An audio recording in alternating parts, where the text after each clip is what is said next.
Alrighty, well, welcome to this week's Talk or Ask Us Anything. As usual, it's been a pretty big news week. In fact, for us, it's been an enormous news week. Something that Tocker was pretty pleased to get a world exclusive on. That is the Perth North Supercharger, which we always knew was coming. But we now know that there's at least one stall, and not actually just one, but 6 stalls. And they're installed at the underground car park at the Karrinyup Shopping Centre, which is really awesome news. And these are actually 250 kilowatt version 3 superchargers. So every car can get up to 250 kilowatts if it can take it without sharing. And it's an awesome development. Strangely enough, Tesla uncharacteristically put their pin awfully close to the Karrinyup shops where they're actually going. That doesn't normally happen, but in this case it did. So that's pretty exciting. As far as actually getting access to it, the information we have is that that development in that area will finish at about September. So fingers crossed, we'll get access to those awesome superchargers pretty much then, maybe at the latest October. So that's pretty awesome news. Related to that, Elon Musk has tweeted out and basically announced that he'll be upgrading the superchargers to 300 kilowatts, which could be interesting, particularly to those of us who have got Cybertruck reservations, and possibly some of the newer cars might be able to take a bit more than 250 kilowatts, at least for a few minutes, which will be quite interesting. Since the supercharger is coming to Perth, a little bit later on, we might discuss some of its implications and especially how people might use them to charge their cars. And the cars I'm thinking of in particular are the Standard Range Plus Shanghai cars, but we'll get to that a little bit later on. The next bit of news is that Tesla have now finally released a subscription service for the full self-driving package. However, this is in the United States at the moment, and it's priced at $199 US. If you have a new car that has got autopilot and a version 3 computer, which all Model 3s, for instance, in Australia do. If you have, I think it was enhanced autopilot, which again, most Model 3 owners don't need to worry about, you can then actually get a reduced monthly figure of, I think it's $99 per month US. And to get technical, for those that had older cars, again, no Model 3s, this doesn't count, but if you had some S's and X's that require a computer to be upgraded, if you stick with a subscription model, you need to pay $1,500 US to get your computer upgraded and then go on to the $199 plan. Sorry, I'd read somewhere that they dropped it to 1,000. Yeah. Oh, okay, right. So first offer was $1,500. Perhaps that was rejected. Maybe there's a special for $1,000. Yeah. I think that might have been because in US to upgrade your. Oh, anyway, it doesn't matter. Forget about that. So that's great news. Now, I guess the next question is, well, what does that mean for Australia, and especially price-wise? So you may think that price-wise, you'd have to divide by, let's call it 0.73 or something like that to get a figure of sort of the high 200s.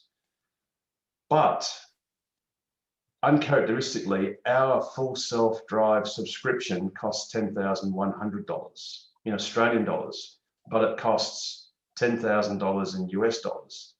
So there's the reason behind that is that notionally the United States has access to more advanced features sort of than we do. So it seems they've sort of priced us a little bit less than the States equivalent. What that could mean is that in Australia, if and when the subscription comes about, it might still be 200 Australian dollars. initially and then go up. So I don't know what anyone else thinks about that, whether Tesla might do that and then raise the price later and deal with that, or will they just go high and maybe do a $270 a month? Didn't they actually increase the purchase price from about 7.5 to 10,000 in the US when they were trialing out the full self-driving beta? Yes. And so I'm just wondering if in Australia it'll go to $14,000 to buy outright and about $300 a month Australian. That would make total sense, Nigel. That's because at the moment we're not at parity currently with pricing. And I guess, to be honest, we're not, well, we really are at parity with features, because the only people that can use the full self-driving beta are about 2,000 North Americans in a very limited release. So it's not like the rest of North America has got any, you know, access to those enhanced features in any case. But what would be interesting, Harold, is if you, let's say they start at 199 Aussie dollars and you subscribe at that rate without cancelling your subscription, and then it goes to $270 or $300. I wonder if they'll keep you on the $199 a month, or whether you'll go up as well with everyone else. That would be interesting to know. It says on the US site that they can put it up and down whenever they feel the need. So or whatever, that's what you'll be paying. Yeah, because it's not like an annual contract. It's just literally month by month, isn't it? yeah, yes, it is. And there was talk about, well, you know, will they introduce? Well, a lot of people were asking for a daily rate, a weekend rate, a weekly rate, an annual rate. But it looks like Tesla is really just sticking at this stage just to a monthly rate, I guess, because it's simpler, and they don't want people just to pay for a day if they don't use their car much. I guess they'd rather lock you in for a whole month. And I don't know whether they'd want to give you a discount for a whole year up front. And if you cancel halfway through a month, you won't get a prorated rebate or refund. So you'll still have to pay that whole month, but your subscription will continue until the end of the month. So even if you cancel halfway through the month, you won't lose it. It just won't renew the next month. So I presume the payment is up front. You pay in advance and you get the next month, I presume. So it's probably pay up It would front. have to be up front. Yeah. So that makes sense. So you get no refund on a pro rata. Well, they basically you just cancel, and then the next month it just doesn't bill you. So I guess, you know, it might be interesting to do a little straw poll. I mean, for those of us who do not have full self-driving at the moment, would you be interested in paying, let's call it $250 a month for those features? No. No? No. Maybe a once-off. I guess the thing is, we'll have to, us without full self-driving, we'll have to weigh up, is it going to be cheaper to buy it outright or cheaper to go with subscription? That's the thing that I'm going to have to weigh up, I think, at the end of the day. Yes, well, I mean, a classic case of that is if you intend to keep your car for more than about 4 and a bit years. 4.16. That's it, that's right. But it's not 4.20 years. Hey. If you intend to keep your car a bit over 4 years, well, that's your break-even point. And obviously after that, then it would have been cheaper notionally to pay the 10,100 up front. Although you've probably got to do a discounted cash flow on that, just to get a bit technical, because obviously you could, well, you know, if you had $10,100, you could have bought that in Tesla shares today and just got an FSD subscription, and you might be able to still have the $10,100 in 4 years' time after you've paid out that similar amount of money. So who knows? Harold, I guess the good thing is that you can give it a try, and if you don't like it, you can stop the subscription. You know, it's not just handing your cash out. You can actually give it a test first. So that's the attractive thing for me. Yes, yeah, indeed, Martin. I mean, what Tesla could do too, if they wanted to bolster take up, is offer 1 or 2 days free. But then, yeah, you're right. Maybe, I mean, you know, there'll obviously be some people that get it for a month and go, well, it's not worth it. But my biggest concern is, I don't know if emotionally, you know, often when you buy a new car and then you buy well, $10,000 is a very expensive accessory. But once you've sort of paid that money, you've sort of forgotten about it. It's a sunk cost. You don't have to worry about it again. And people are sort of not that upset about doing that, but they might sort of resent or will be reluctant to pay $250, $60, $70 a month just for an enhanced driving feature. I don't know. Harold, as I said before, I bought a Tesla because I enjoy driving it, and full self-driving is equivalent in my mind to buying an expensive painting and turning it so that it faces the wall, and you look at the back of the picture every day. Oh, what's the point? Enjoy your Tesla, for Christ's sake. I actually really enjoy that when the car's driving itself.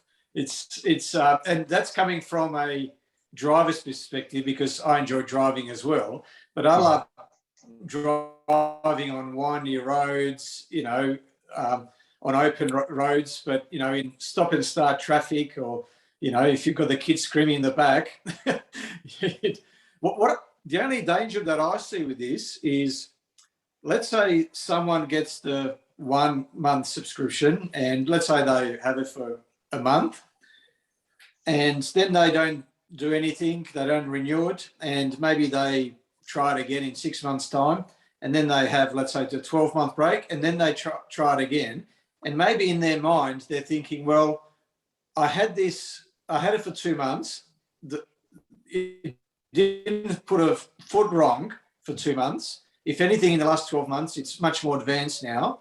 And I'm just wondering whether people might be too confident with it. You know, the third time they tried, it's doing everything as expected for the first 3 weeks. And then they just start getting a bit, unattentive. Yeah. Yeah. Can I say here now, in relation to that self-driving feature, now I got it because I love technology. I just want to test everything I can potentially. So I subscribe for that. Now yesterday that was practically helpful for me when I was driving from Perth to Joondalup in massive rain. I was hardly able to see the road, and I put the self-driving. It was taking me at 110 kilometers per hour without any problems. And everybody was very slow, but I was within my speed limit, of course. So I thought that is really practically helpful, number one. Number two, I really have the great joy in my planet by enjoying this technology. So that they were the 2 reasons actually I thought is really helpful for me personally. Of course, I understand different people have different views on this, but I thought this is my view on that. Thank you. Yeah, I think it's really interesting. You know, Stephen, you're the classic, just give me the steering wheel and I want to grip onto it the whole way. You got it. And I'm sort of with Sarah and I think Pete, because one thing I enjoy is having a bit of like a captain's overview of a ship. It's sort of like, while all the minions are actually, you know, steering and doing all the controls, I'm just overviewing at my, you know, console and enjoying the environment. I mean, of course, we all have to keep some, you know, you do have to pay attention, but you can enjoy. Don't get me wrong, I fly a plane and use automatic pilot as often as I can, but do enjoy the landings and takeoff. By the way, Sarah, your anorexic patient, you need to feed her a bit more. I know. Speaking of paying attention, I was in the Swan Valley today, and on Great Northern Highway, this is the second time it's happened. The car's going, you know, and there was a turn off to the left, and it was going maybe 70, 80 kilometers an hour. And all of a sudden it quite dangerously swerved very quickly to try and take, I can't even remember if it was a side road or maybe just a driveway or what it was. But luckily, I managed to bring it back. That's the second time. We were there about 3 weeks ago, and it did it in the same spot. So I took note of it this time. But on the way back, I'm pretty sure it was Great Northern Highway. It's sort of a T intersection, but it sort of isn't. On the maps, it says the road keeps on going straight, but in fact, it's a T intersection, and then you got to go left only about 5 meters, and then it keeps on going. But there's a big black and white sign showing you obviously that that's the end of that road. And I was watching the car, it wasn't slowing down at all. And I had to press the brake in the last minute to stop it. So I haven't had that experience before. So whether it would have stopped in time or not, I doubt it. It would have been pretty drastic braking. It would have had to really have slammed the anchors on to not hit the sign and not to go traffic. Pete, you're not selling it, mate. No. Look, I paid for the. I'd rather not sell it and people be safe. I paid for my full self-driving last year when it was a lot cheaper because, like Sarath, I'm the gadget king, I reckon. So I think it's just great. But it does worry me on a few places around here in the back streets of Baldivis and so on. It's got forward collision warning, bing, bing, bing, but it's not braking. It's still doing 80 kilometers an hour. And I'm going, what the? I actually had one on the Narrows Bridge where the car basically happily kept on careening towards a car that was stopping in front of it. And what actually happened was the forward collision warning, this is on autopilot, the forward collision warning came on and it slammed the brakes on, ABS and all, and stopped about a metre behind the car. Of course, I then glared at the rearview mirror, just hoping there was no one behind me, which there wasn't, which was great. But yeah, sometimes, full disclosure, it has got some foibles, so it is still useful to pay some attention. Mind you, I was paying a lot of attention, but refusing to put my foot on the brake unless it really, really had to. But in the dash cam, of course, it doesn't look as dramatic as it actually was because you don't get the sounds of that forward collision warning going off. And you don't get the forces on a camera either. No. You sort of need like a little belltail or a little pendulum that just suddenly starts going forward towards the car, indicating that it's basically fully braking. But the other side of the story, I'm pretty, I'm 99% sure that it saved me a head-on collision. I've mentioned this before on Mitchell Freeway heading north, where it stopped because not the car in front of me locked up, but the car in front of that locked up. So, on the freeway, if you're using it for freeway driving, highway driving, I've done 45,000 kilometers in the car. I've probably been using it 20, 30, 35,000 kilometers of that has been autopilot driving. And on the highway and the freeway, it's pretty much been flawless, apart from the odd shadow braking.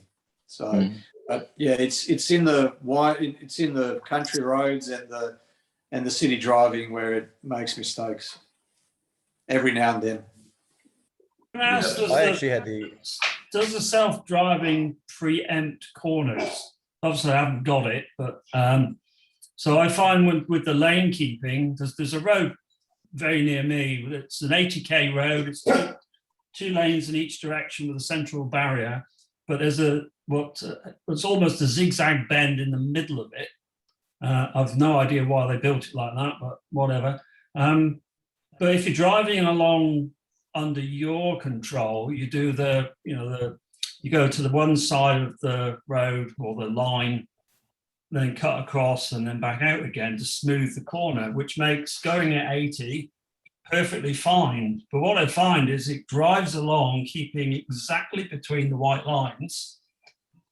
Then it gets to the corner and it just shoots off to the left and then shoots back to the right. Does it just do the same with the full self-driving? with the full self-driving, it wants to stay as close to the center of the lane as it can. So it will not go across the apex each way. It will stick to the middle of the line. But on some tight corners, it will slow down. It won't just stick at 80. It does slow down. But usually, if it's going too fast, it can wander across a little bit and not keep to the center. But 9 times out of 10, that's what it does. Yeah, I find it a bit scary on that road because I'm thinking, is it going to do it? Is it going to do it? And then it suddenly moves to one side. And yeah, okay, thanks. At the moment, there is no functional difference between the driving behavior of autopilot and full self-driving. It's using the same stack in the computer. The only difference are the additional features you get, such as navigate on autopilot, which is where it will automatically navigate you off and off ramp, and depending on the situation, onto an on ramp if it transitions from, say, one highway to another, or major road to another, freeway / highway. And it will do the reverse park for parallel park. It'll automatically stop at traffic lights, stop signs, and roundabouts. So that they're only really functional enhancements. Sorry, Ken, say again. And it'll smart summon. Oh yes, and it'll smart summon often, or many times out of. Come on, I did a smart summon demo at the last casual meetup, and it didn't crash. Well, that's a good start. And did it make? Oh yes, it did make it all the way to you. Yeah, that's right. Yes, in the rain. Did a good job in the rain. But it's actual. You're not, the money you're paying doesn't get at this stage doesn't get you any better autopilot behavior at this stage. And I dare say it probably won't ever, because as the full self-driving stack becomes fully enabled. So for instance, in America, they're showing FSD beta 9, which is the 9th beta version. And they have 2 separate stacks. There is one distinct stack, which is city streets, which is urban areas, which is the proper full self-driving that you see in all the videos. But then once it transitions onto a freeway, the visualization then disappears and reverts back to the standard visualization that we all have. So at the moment, Tesla have split stacks. Eventually, they will unify that all together so it's all one thing. And then I dare say that the only difference that we will notice is if you have full self-driving, you can literally be hands off and you won't get nags, and you can enable autopilot in car parks and basically everywhere. And then the rest of us that haven't got full self-driving, you'll still have the same depth of accuracy in the way the car drives. It just won't be basically doing it itself without your assistance, or at least without you participating in, at least in one way or another. So yeah, I think that's sort of the way it's going to go. Actually, Angela, you had a question of how, and it's sort of a good thing to do on Zoom, is how to do a background. So for anyone that doesn't know, what you actually do is where you see on the lower left-hand corner, you've got the stop video, and there's a little arrow, the little up arrow. What you actually, I might see if we can just put that on the share screen, just temporarily, which could be a bit weird. Very meta. Is that working? I'm not sure if that is. No, I can't actually see. No, we're just looking at your Outlook. No, that's not working at all. Sorry, apologies for that. Okay, so basically what you do is you'll see on the lower left-hand corner, you'll see it actually says currently stop video, and there's a little up arrow to the right-hand top right of that little icon. So you just click on the up arrow, and then you go choose virtual background. So then what you can then choose is they usually have like the Golden Gate Bridge and a few other things. Nigel, like me, is actually you can actually upload or select your own photos. Angela's taken a trip to Hawaii now. Ah, Angela, there you go. Well done, Angela. So that's it. Job done. Well, yeah, excellent. All right, well, that was pretty simple. And you've obviously got a more advanced computer than I do, because I've actually got a green screen behind mine because my computer's not up to the processing power. So if I turn mine off, it's just a green screen to hide all the sins that are behind it. But there you go. That was a little intermission, little community service announcement. And a shout out to Nigel. You've posted up in chat the Model 3 Owner's Manual. Yeah, the new one, because I just had a look.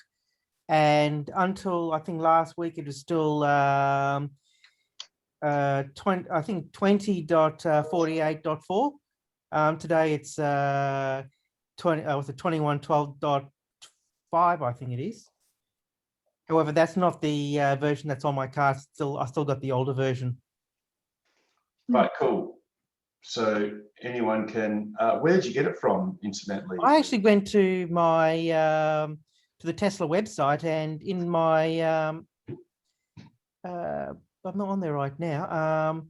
If you go to your basically to your account, it lists out all the devices that you have with Tesla. So I just picked my car, went to glove box, and it just had the latest owner's manual.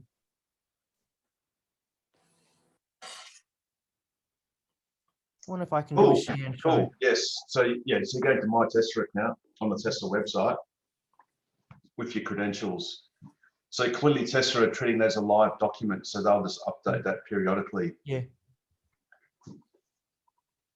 Actually, one little pro tip is if you look into your My Tesla account, you'll see things like your purchase order, your car order agreement, and your warranty information.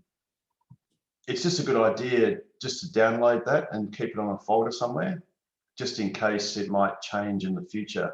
And it's always good to have reference to the warranty and other information that you had at the time of when you bought the car.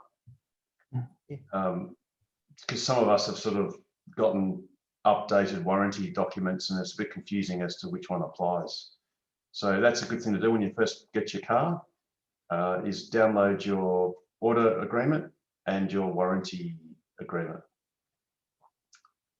just in case. And I throw over to the group, got a few little scratches on the car, and I believe you can get some Tesla paint for that sort of thing.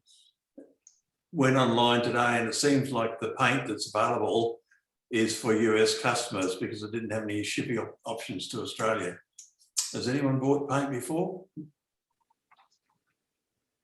You can get it from the store, from Osborne Park. From the showroom? Yes, yes. They keep some. You can get them in little, tiny. Yeah, only need a little. Yeah.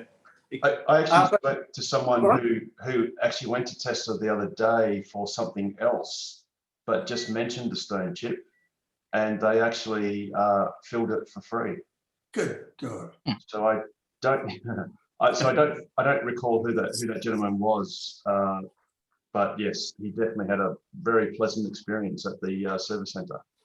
Well, I had some tiny little scratches just underneath the driver's door when I was showing the car, and I had the public going in and out, and then there were some kids with zippers on the bottom of their pants that scratched them. So I went onto the app and got a quote, and this is when they were still in Claremont. So they would have had to have come from Claremont to Joondalup and go back again, and obviously would have taken at least half an hour or 20 minutes. So guess what they charged for that exercise? Mate, to ask. $100. 200? Zero. Well, I think Nudge is the closest. I think it was something like $40 or $50. I can't remember exactly, but it was. There's no way it would have even covered their time. I was incredibly surprised, and I can't even remember if they ended up charging me in the end either. So I had the mobile service come out because a bit of trim inside my boot had come loose, and he was out and about, and he drove from Midland to Baldivis and then went back to the service centre in Osborne Park, and he charged me $13, but I didn't pay it in the end. $13, I mean. You know why? I reckon they just love driving those awesome Tesla cars, and they'll just drive anywhere, anytime for nothing. That might be it, Harold. So Stephen, possibly go there and just say, hey, I've got a couple of stone chips and I wouldn't mind buying some paint. And I'm on the snow. I dropped my laptop onto the car. Go figure. A third wheel problem, you might say. Wow. Okay. Did the said laptop proceed to break in a million pieces? No, it was Apple, of course. Oh no, it was the aluminium. Oh. Yes. Oh. Yes. Aluminium on aluminium. That's gonna hurt. I wonder which one was harder. The laptop was harder. Oh dear. At this point, it might be good to introduce a couple of new members, and I think I see Paul Blake. Welcome. This is your first Ask Us Anything? Yes. Greetings. Awesome. How you going? Good. Welcome back. Well, for me anyway, I've seen you before, but welcome to Ask Us Anything. Thanks very much. And to anyone else that I think we've got the full house shown, so that's cool. So yes, welcome. And obviously feel free to ask any questions at all, because there are no silly questions in this forum. All of us knew nothing about our cars before we got them. And some of us still know not as much as we'd like to. And we're still I've got a bit of just a question about the orders and so forth. Well, I got on the website the other day and I heard some people talking about pricing for the Model Y, and I got on to see if I could find out something. But the Model Y, it said would keep you updated. The Roadster you came back with reserve. The Cybertruck had order now, and no pricing at all for the Model Y. Yes. So, and I've seen some prices out on the web about that, but and of course the Model S, which I wanted, was 2022. So yeah, that's right. It's frustratingly you can sort of somewhat order or / reserve a Cybertruck, which we know we're not going to get till the never, and a Roadster for that matter, which is even further away. And yet, frustratingly, they haven't released the Model Y. As we all know, the Model 3 price came down substantially last quarter. So now it's only about $66,000 for an SR Plus. I think it's cheaper than that. I'll check. It is 66 drive away. About 403, I think. Yeah. Driveway. It's about 60,000 in the ACT where there's no stamp duty, but Oh yeah. Sorry. 403. Yeah, 66 driveway. but Harold, there's a lot of information out there about the pricing for the Model Y, and I just don't know where that's coming from. People's imagination, mostly, I would imagine, and also some pretty solid educated guesses based on the difference between the 3 and the Y in other markets. So because the Y shares a lot of its platform with the 3, there's a lot of parity between the pricing. So a lot of people are, as far as I understand, just applying a formula to say the Model Y is roughly X% more expensive than a Model 3. So if in Australia a standard range 3 costs 66, then a Y will probably cost 70 something if we get an SR, and that's unknown at this point. But that's how they're doing it. When the news of the superchargers came through, I booked my car in to have the charging port upgraded because it won't take the new Type 2 charger. That's right. So, every supercharger they're building from now on will only have a CCS type connector on it. So if you have a car that hasn't had the CCS retrofit, you won't be able to use them. I was very surprised at the cost of the upgrade, including all the bits and pieces. It's only $430. Yeah, it's a bargain. Yeah, and when I booked it in, they said that, oh, by the way, while it's in here, we'll change over your screen to a new screen. and upgrade the connection from 3G to 4G. But the question I have is that they then sent me through a quote to actually upgrade to the new generation screens. Yep. For an extra. So a service that was going to cost me $500 is now looking at sort of 3,200. Yeah, is that about normal? That extra 2,000 for the screen. Is that worth it? Do you think? That's look, from my perspective, I think it is. And obviously, there's an argument to suggest for a car which has autopilot version 1 that it's less valuable because there's some integrations that aren't there. But the better responsiveness and some of the other features are, in my humble opinion, make it worthwhile. But it really just depends whether you spend time sitting in your car using any of those features. I'm watching Netflix. Yeah, I won't. Martin, I've done it, and I've got an AP1 car just like yourself. I mostly did it for the 4G or the LTE connection, but it is so much nicer now. It is, so much smoother. And yeah, I had it done at the same time as the CCS upgrade, which I haven't actually tried yet, but yeah, good price for that. It is cheaper, slightly cheaper. I think it's like $500 cheaper for AP1 cars than it is for AP2 cars. It does make the car function slightly differently. Like when you're logging into it remotely, it does take a little bit longer. It just, if you're very used to an AP1 car, it might feel a little bit different for a while. But yeah, I'm not sorry I did it.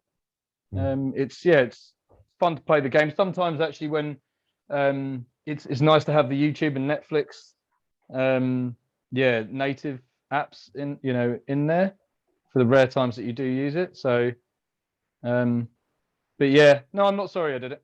If you I'm a fellow AP1 car owner. The nav is a lot more responsive. The maps load better, and that's not just based on the LTE versus 3G. It's just the performance of the rendering engine and all the rest of it. So it's just still retain a snappier user experience.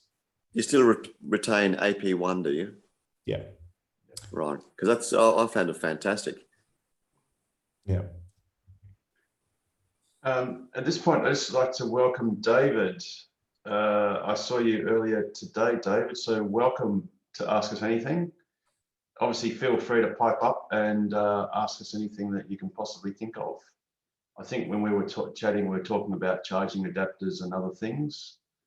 So, that was something interesting that I did speak to an electrician today, and I can confirm for people that are in single-phase houses that may want to have a portable charger connected, but that's one that has a 3-phase plug. You can get your electrician, definitely can get your electrician to fit a 3-phase plug into your single-phase house and just have 1 phase connected to that socket. So I've definitely confirmed it. I sort of knew it was true anyway, but I just got that confirmation. So anyone considering doing that, you certainly can. And while I'm speaking of that, the club actually has a 32 amp, a charger with a 32 amp 3-phase plug connected to it. The other end is just a type 2, like your UMC. And you can get that from the club for $750. If you go anywhere else on the internet, it's about $1,400. But it's mainly useful if you want to have an alternative to, say, a Tesla HPWC, the wall connector, but you want, rather than having it fixed to your wall, which is what it should be, you want something that can be taken on road trips. Having said that, of course, any financial member of the club can borrow these adapters and various other cables and spare tires and things completely free from the club for road trips. So certainly don't sort of feel compelled to buy something because it's shiny and new. You can certainly borrow it from us for free. Harold, if I just ask you, the 3-phase. You sent out an email back in May saying that members can sign into Tesla for, be kept up to date with special deals and all the rest. Oh, yes. I did that and I've heard nothing at all. Is there any response or is there any feedback on that?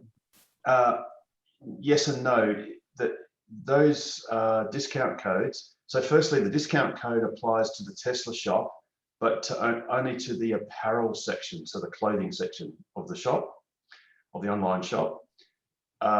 Each one of those codes or each of those forms that everyone filled out is being manually processed by one person. So it's taken quite a time. There are literally thousands and thousands of these things being processed.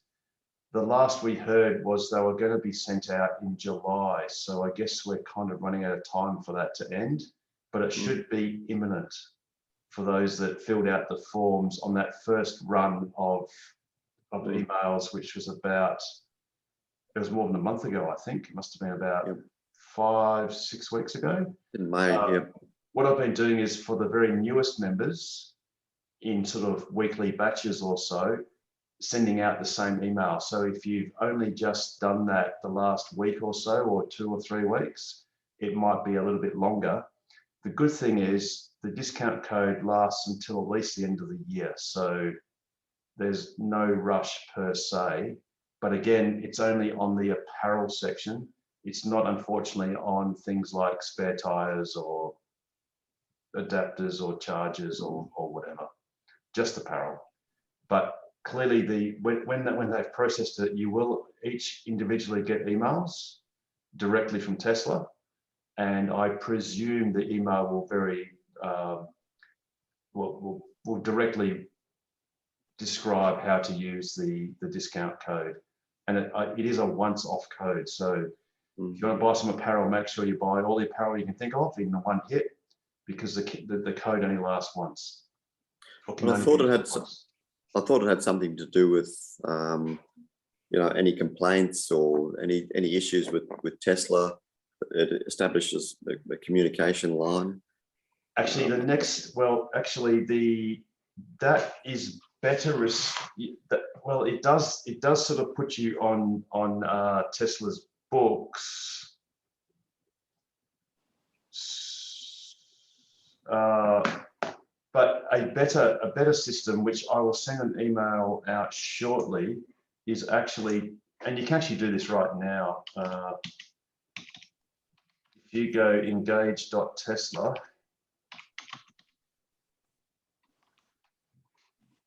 and I'll just show you this on I'll have to just do this on a private screen, because otherwise it'll just log me straight in. Apologies. Okay. I think I'm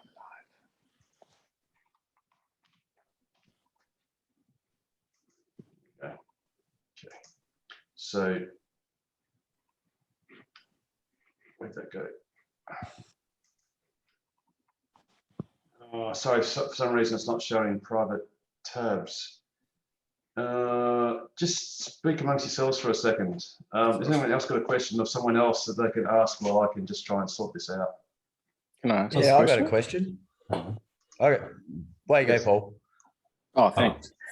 My rear defroster doesn't seem to be working at the moment, and I was wondering if, you know how we sort of slam the trunk a lot, does that disconnect like a connector or something within the? That's the only thing I'm sort of trying to think of. I've not heard of that happening, Paul. No, I'm unique. I don't know.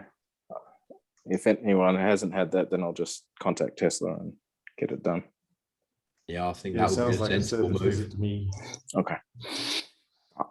Okay, I've found my stuff. So I've also put this in chat. So if you go to engage.tesla.com/clubs/Western Australia, but again, you can just click and paste this from the chat. You'll then see our website, and this is within Tesla's. This is a subdomain of Tesla's own website, And as you scroll down, it says become a Tesla Owners Club Engagement Hub member. So you simply go apply here. And when you do that, you then sign in with Tesla. So, which is your Tesla account. So this is through Tesla's website, and you just sign in with your email, your Tesla email, or the one you use for your Tesla account, and your password for their account. And then we'll get a notification and we'll just approve you as a member coming in. But I will actually send an email out with basically the link, which is the direct sign-in link. And that will, so Martin, that will actually, so for instance, in the US, Tesla uses the Engage platform to do things like lobby their local state politicians and other entities for various campaigns. So in America, they have some particular issues such as, you know, dealerships are illegal in certain states, so they can't even have a showroom, or if it's a showroom, it's got to be like a pop-up thing where no one can sort of talk to you as such. They've got restrictions on service centers, like mandated restrictions. But that's not to say that Tesla won't be doing that potentially in certain issues in Australia, or to seek advocacy from owners in Australia. And obviously we're basically paralleling our website. So the Tesla Engage website is a clone of our website, or vice versa.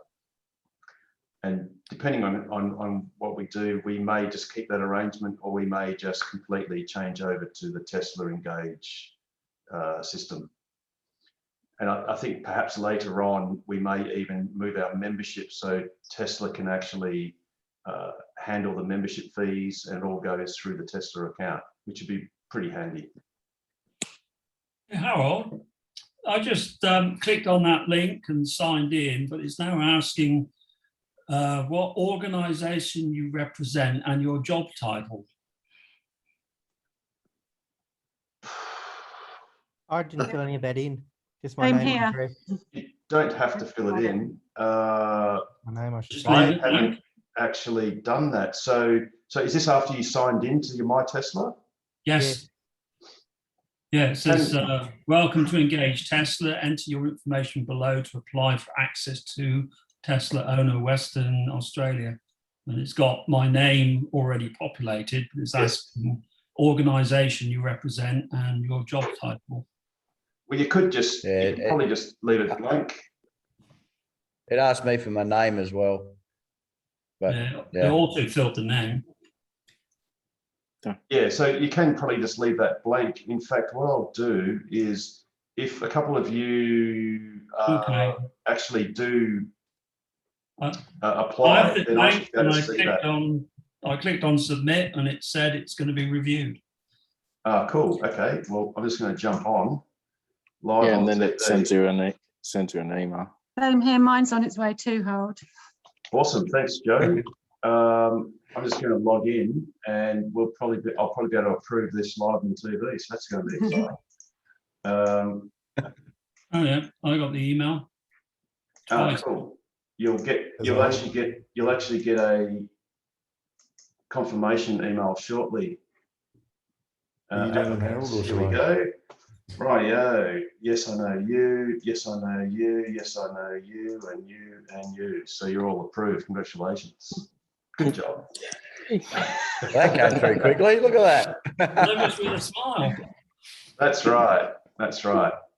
So, and look, the awesome thing is, Tesla then can actually reach out, knowing where you are, as in what region you're in, for any local issues, or who knows, they might do surveys or whatever, seek opinions. I got an email from Tesla, it was a while ago, about the version 3 superchargers coming out. That was interesting, seeing that come through. Yeah, they actually did that with the opening of the Tasmanian supercharger at starting with D, wherever that is. Devonport. Thanks, Jane. Yes. So I thought that was ironic, because it was sort of speaking how good they were, and we at that time, well, we still don't have a version 3 supercharger yet. But We need actually, flippers. speaking of which, that's an awesome segue to an update that we got on our Tapper Talk forum, which I'll show you how to get into that as well for those that haven't yet. And that is that the Williams Supercharger now is sporting concrete Oh, pads. it's got concrete. Ooh. Nice. It's got nice concrete pads. So Boy, flash. it's It getting looks there. a tiny bit more like a dunny now. Yes, that's right. And of course, this one here's the most important one with the 2 power modules. Actually, no, that's not true. That's not right at all. Sorry, I'll take that back. There it is there. That's where the main power supply is.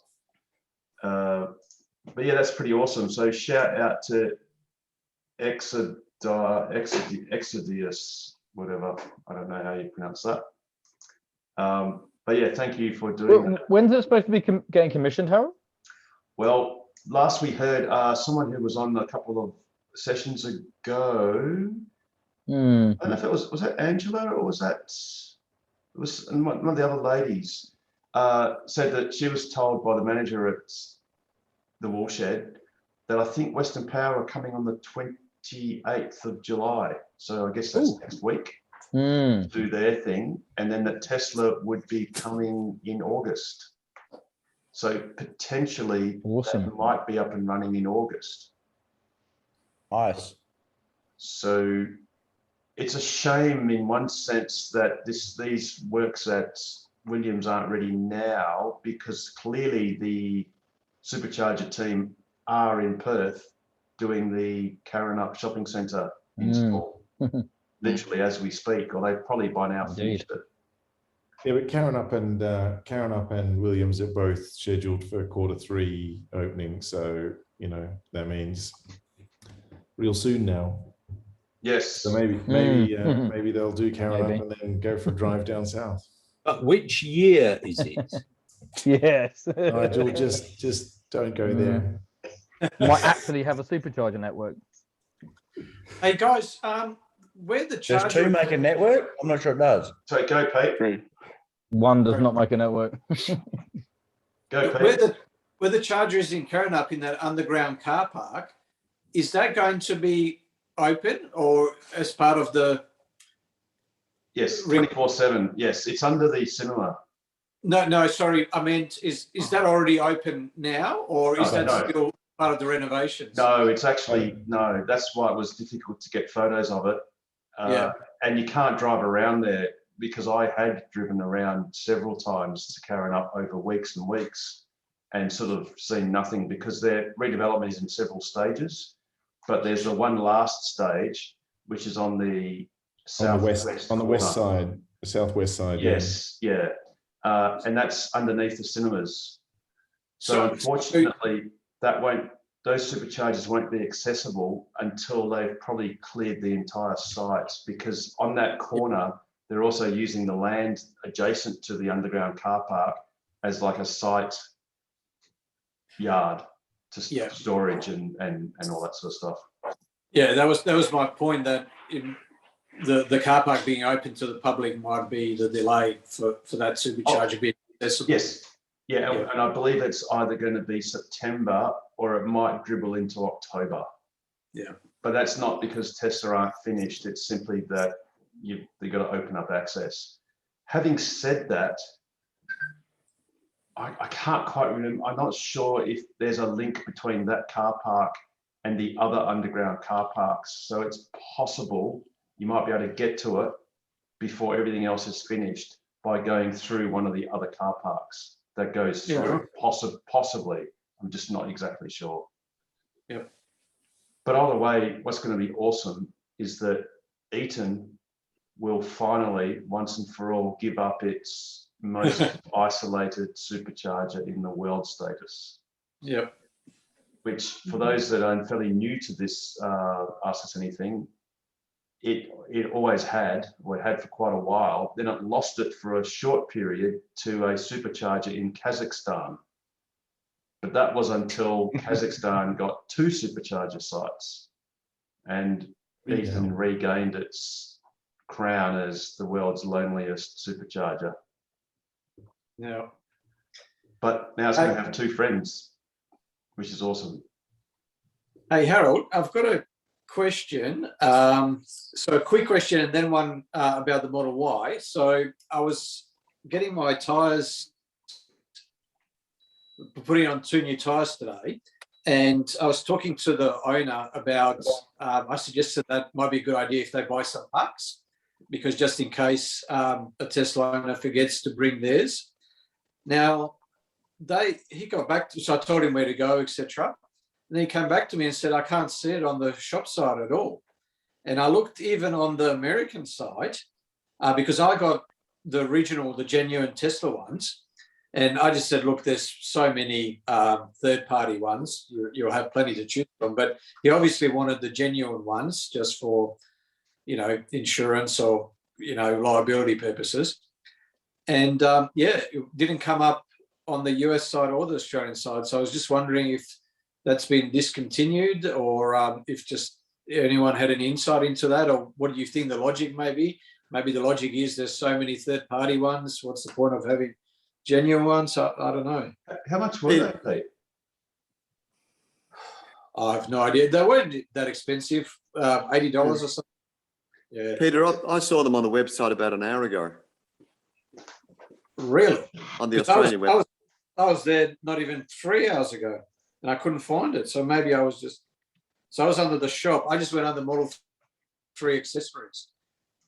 Oh, you might have been under Model S. I did both. Oh, okay.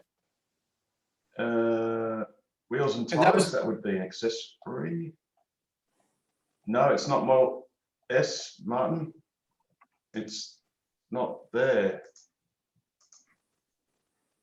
So we got key fobs, covers, we've got the lug nut puller. There is no puck. Oh, right. As Pete sort of indicated. Wheels now, and I might have, tires. I had a look at the 3, I had a look at the S, and then I went on to Tesla accessories, and that's probably where I saw it. Oh, yes, Tesla. Yeah. Just a quick shout out for anyone that wants. Oh, sorry, my Mark. apologies. Oh, that's cool. That's cool. Just while we're here at the shop, just for those Model 3 owners that might not know, if you want, you can actually buy your own remote. Yeah, no. Now, funny, you should say that. I bought one of these about 3 or 4 months ago for the Model 3, and looking at the site today, the fob was only it was listed as $175. Now I'm just wondering if I was on the US website rather than the Australian website. Yeah, it's 235 Australian dollars and probably 175 US. Yeah, I was probably mistakenly on the Usually when you US. have that, it doesn't have the EN_AU. It just has category and so on. So it's a bit of crap, because sometimes the website remembers where you were last time if you're looking in the States for whatever reason. Yep. And you can get it's easy to get confused. Sorry, Pete, were you referring to the I didn't quite catch what you said. Were you referring to the little pucks that are used to lift the car up? Is that exactly for the jacking points, because you don't want them to accidentally put the jack underneath the battery and rip the battery off the chassis. So yeah, because I had a tow bar fitted last weekend, and I think it was the same place you had yours fitted. They had the little pucks there custom made up to do the job. Okay. Is that something that I should be carrying around in my car? Yeah, well, I carry around just because I've carry around the jack as well. So if I need to, but yeah, I mean, I make sure that it's in my boot when I'm going to get my tyres done. I know Claremont definitely have a set, Tyre Power at Claremont have a set of their own, but not everyone has it, and you still have to remind them because you don't, if it sticks out, if they put it in there and if it sticks out and they still put the jack somewhere else, then you know, you can only lead a horse to water. Yeah, no, it's that could be. I mean, if they rip the battery off the chassis, I mean, that would be a $20,000-$30,000 repair, I would think. So, Pete, don't they use the hoist? Don't they use the hoist instead of the jacks?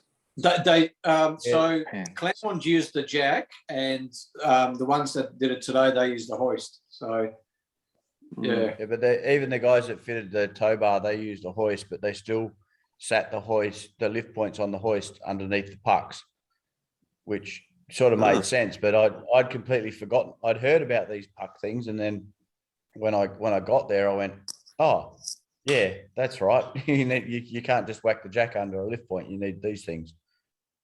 Oh, you potentially can, but I mean, I think my theory is that the main point of the pucks is just to make sure that the car's being lifted in the correct places. Yep. So, you know, it might have a secondary purpose in that. It might eliminate some scratching or, you know, what have you. But, yeah, so, yeah. Yeah, I agree, Pete. I think it's, and also they use it in their production process as well. They've got, they call them gym boots or something on. They've got car carriers that the car's actually lifted from underneath, but it's sort of dangling on a frame that goes across the sort of roof of the factory. And I think they use them there as well as locating lugs. But I think you're right, Pete. It's mainly more about guaranteeing that whatever jack you put under the puck is always, well, the puck guarantees you're lifting the car in the right places, or pushing it, whatever you want to call it, lifting it in the right place. Yeah. Are there any other tyre places that you know definitely have these pucks, like Jack's Tyres in Kwinana, maybe? Yeah, Jack's do. They do. Thanks, because we don't have them, and I really need to rotate these tyres. Yeah. It's worthwhile buying at least one if you're going to go on a long road trip, and especially if you're carrying a spare. Yeah. We wouldn't know how to change a tyre, I'm afraid. There we Thanks, go. Barry, for putting up tesseraries. Yes, you can get them, and they're a whole 17, 8, well, $33 by the sound of it. Yeah, it depends how many you buy. There might be. If it's a set of $8.99 two, for one, or that's 18. $32.99 for four. Is that $18, Barry, for two? That's for two. Yes, set of two. I think Tesla sells them. You can buy just one if you wanted to, and yeah, it's something like $10. Yeah. One there is $9. I presume there's plus. Oh yeah. They're You 18 can bucks get for them four on on. AliExpress and eBay and places like that. Yeah. Yeah, they're 18 bucks for four on AliExpress. So there you go. So it's just guaranteeing that you're not basically jacking on the battery pack itself, which is obviously bad. So the other question I had wanted to ask the group about the Model Y is when and if we can finally reserve it, and assuming that both versions are going to be available, by that I mean the 5-seat and the 7-seat version. I've been umming and ahhing as to which one, because the 2 seats in the back, from everything that I've seen on YouTube, if you're taller than about 5.5 foot, you're going to be hitting your head on the glass, and it's potentially even dangerous because you've got that pillar there, and if the driver slams on the brakes, you might bump your forehead. So they're really there just for kids, but or for anyone that's shorter than about 5.5 foot. There is some pros and cons of each. It's not cheap. I think it's about $5,000 US extra for the 2 seats in the back. Especially if anyone's got kids or grandkids. I was wondering, what people's thoughts were as to one versus the other. I I've got a 7-seat, well, Model X, so those seats are more like adult seats. One thing that might be useful for you, Pete, is if we actually look at the design studio for Hong Kong. So this is a right-hand drive Model Y. They only have 5 seats at the moment. So I just wonder whether Australia might have the same thing initially, at least, where they've only got the 5-seat version. Wouldn't be surprised, because that was the case when the cars first came out in the US as well. They only came out in the 5-seat configuration, and was it until was a fair few months later that they came out with the seater. Yeah. One thing that's interesting is in Hong Kong they do have the standard range. So Yes. they say WLTP is 455 kilometers, long range at 542, and performance at 528. But none of them have a 7-seat version at the moment. Yeah. So yeah, it might be a. So if you'd be a moot point, if you want a car quickly, you're just going to order the 5-seater anyway. Yeah, I was thinking for resale value, the 7-seater might be, there's that a benefit. Also with the 7-seater, it allows you to move the second row of seats back and forth, so you can adjust the legroom. Which with the 5-seater, the second row is fixed. But would it be fixed in a further back position? No, not in terms of the recline, but in terms of the actual bench, it slides on tracks like the front seats. Yeah, but I think what they're doing is they're actually allowing it to slide forwards towards the front of the car to give the kids more leg room in the back. So yes. If you got a 5-seat version, I don't think it'll have any less leg room. It'll just not be adjustable. Yeah, exactly.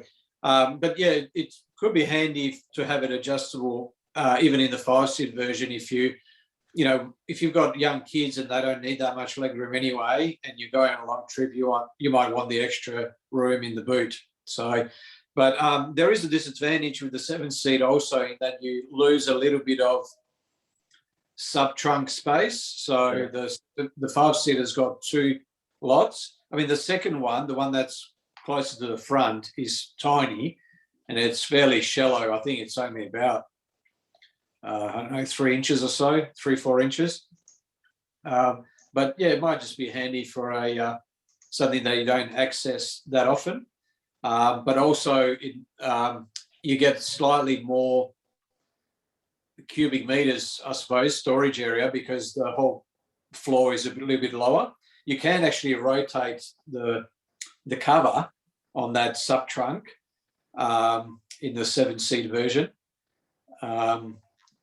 which is quite handy. But yeah. It's interesting. Like I said, I think there'll be quite a few of us who will just order it as is. We're tempted for the 7-seat, but not sure how long we can wait though, because then we won't have children, they'll be adults, and then there'll be no point in having 7-seat. Oh, Joe, it's not that bad. It's not the Cybertruck. No. But yeah, sadly, I think, the 7-seat, I think the Model X, it went the other way. Its 5-seat version took longer to come out when it had folding flat middle row seats or back row seats. So unfortunately, yeah, it seems that when Tesla brings out these models, the standard stuff comes out first, and then some of the exotic stuff comes out later. And clearly that's obviously the case for the Model Y in Hong Kong. And there's no doubt that Australia will just follow suit, probably. Shane, if you're still there, just a quick question. You mentioned you had your tow bar done today, was it? I haven't actually had my tow bar done. I haven't actually even ordered one. Where did you? Where they said, I swear it was Pete, mate. Maybe they meant a different Pete. I just assumed it was you. No, it was in Wangara. Tow. now I can't remember the name of the place. A couple of South African guys. They're really quite nice guys. I think they'd only done 1 or 2 cars. I'll put my mobile in the chat if you think of it, because I'm pretty keen. I've been waiting for, if the Model Y comes out. It's not the cheapest tow bar I've ever bought. Did you buy it here? It's the stealth hitch. Yeah, you got it from the US though, yeah? No, through them, entirely through them. Took them like a week to get it shipped over from Eastern States. Oh, and actually, I think I know. Took them half a day on Saturday morning to install it. So I had a bit of a wander around Wangara, but I'm really happy with it. It works a treat. The car tows brilliantly, really brilliantly. I had it fitted Saturday morning, did a tip run Saturday afternoon, did a Bunnings backload from Bunnings on late Saturday, and then unhooked the tow bar and put the ball in the boot, and just looks like a car without a tow bar on it now. It's great. Yeah, right. Yeah. And how much was it? How much did you pay? $2,800 for the whole lot. Definitely not the cheapest. Yeah. Sorry, what was that? It's a good tow bar though. Yeah. And your car can tow 1,000 kilos with a braked trailer or 750 kilos unbraked. Yeah, it's the same as a regular sedan type tow bar. Yeah. I got the paperwork for that coming. I think the Model Y is going to be about 1,500, isn't it? It's got a slightly larger towing capacity. I think so, yes. I think that's right, Pete. Which would be quite interesting. Because it's sort of in between the 3 and the X. The X can do 2.25 tons. So Tow-Link tow bars in Wangara. Got it. Thank you. Pete, just on this as well. I think in the Slack group, somebody posted that Tesla are releasing the official, I think, European version of their tow bar in Australia in the next few weeks or so, and it's $1,500 or something. So just have a look in there as well. Thank you, because that's why I've been delaying, thinking that if the Model Y comes out, no doubt they'll be offering tow bars. But do you know if those will be available for retrofit or just with? I think so. Cars? I think that was the gist of it. Yeah. Okay. Yeah, and it would be a genuine Tesla one, not a third. Yeah. But just have a look in the Slack channel to find that. Excellent. I know the genuine ones they look as good as the stealth ones, and vice versa. In that, when you don't have anything plugged into it, you basically can't tell that it's even there unless you look underneath the car. Yeah. That's right. It's got the Bosal. It's the Bosal connector that connects up into the car.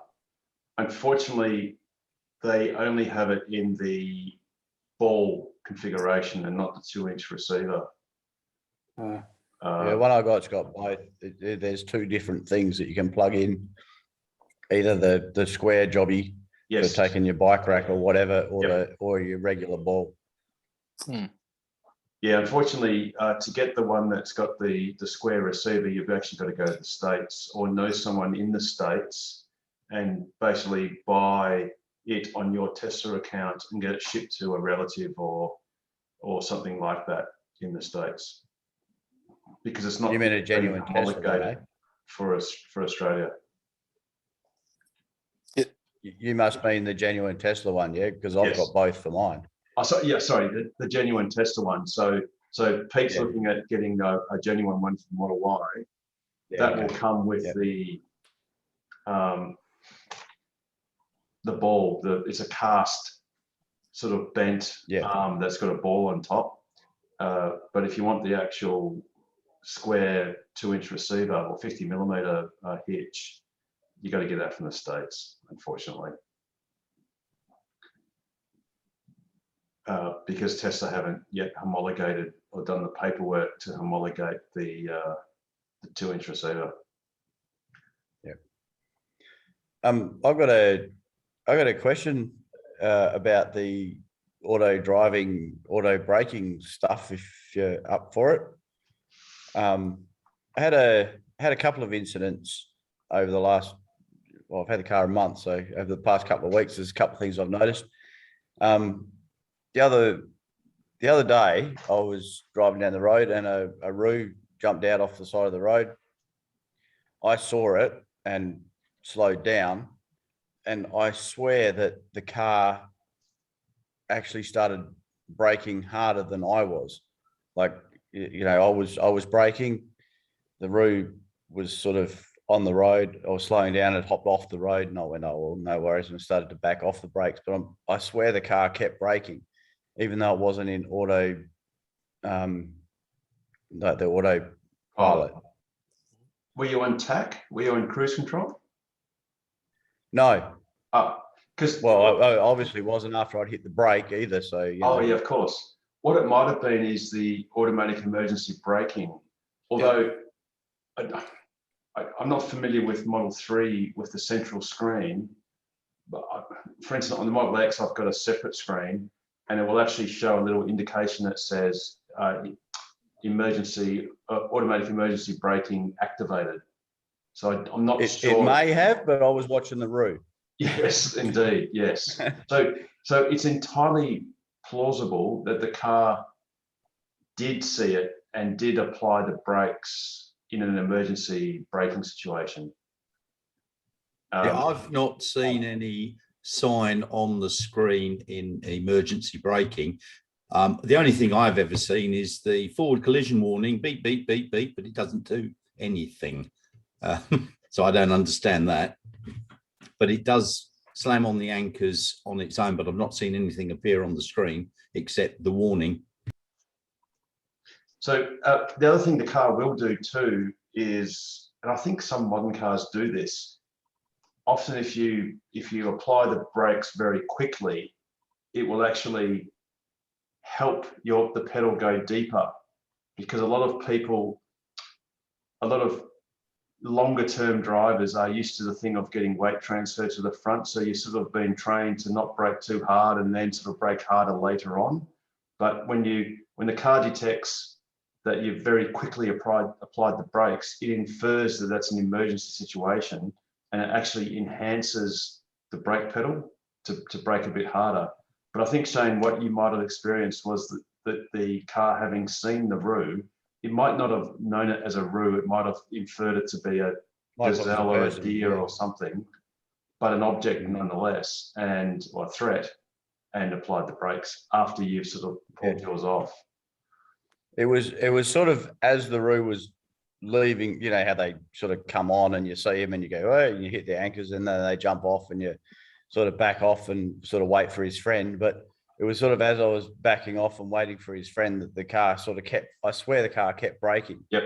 And I was like, oh, okay, maybe it saw it after all, or maybe, I'm not sure. It actually does that to cars. If you have a car crossing your road, like say it's going through or something, like turning onto a median or something like that, often you'll see, even though the car is actually passed and you know it's no longer in the way, the car will often slow down, even though you know on the autopilot.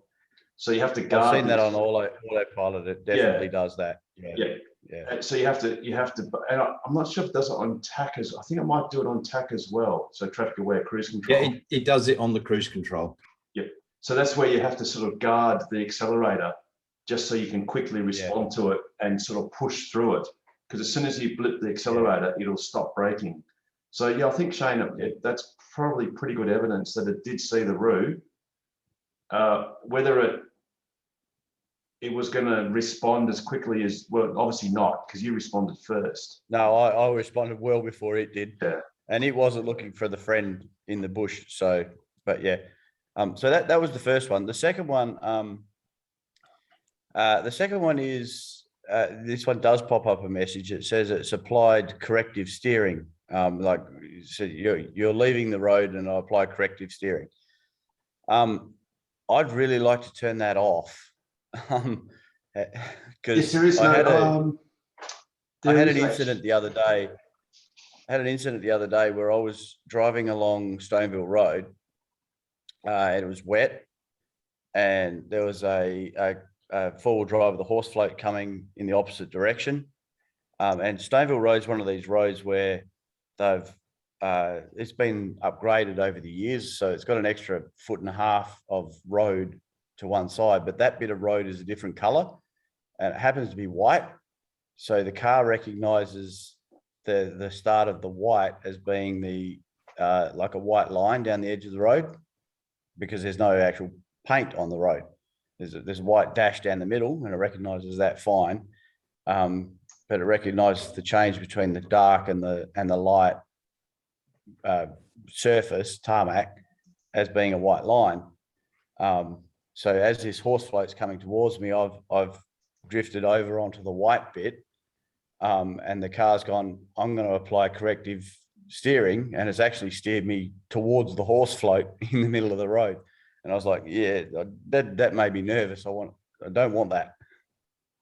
Okay, so if you go into your screen,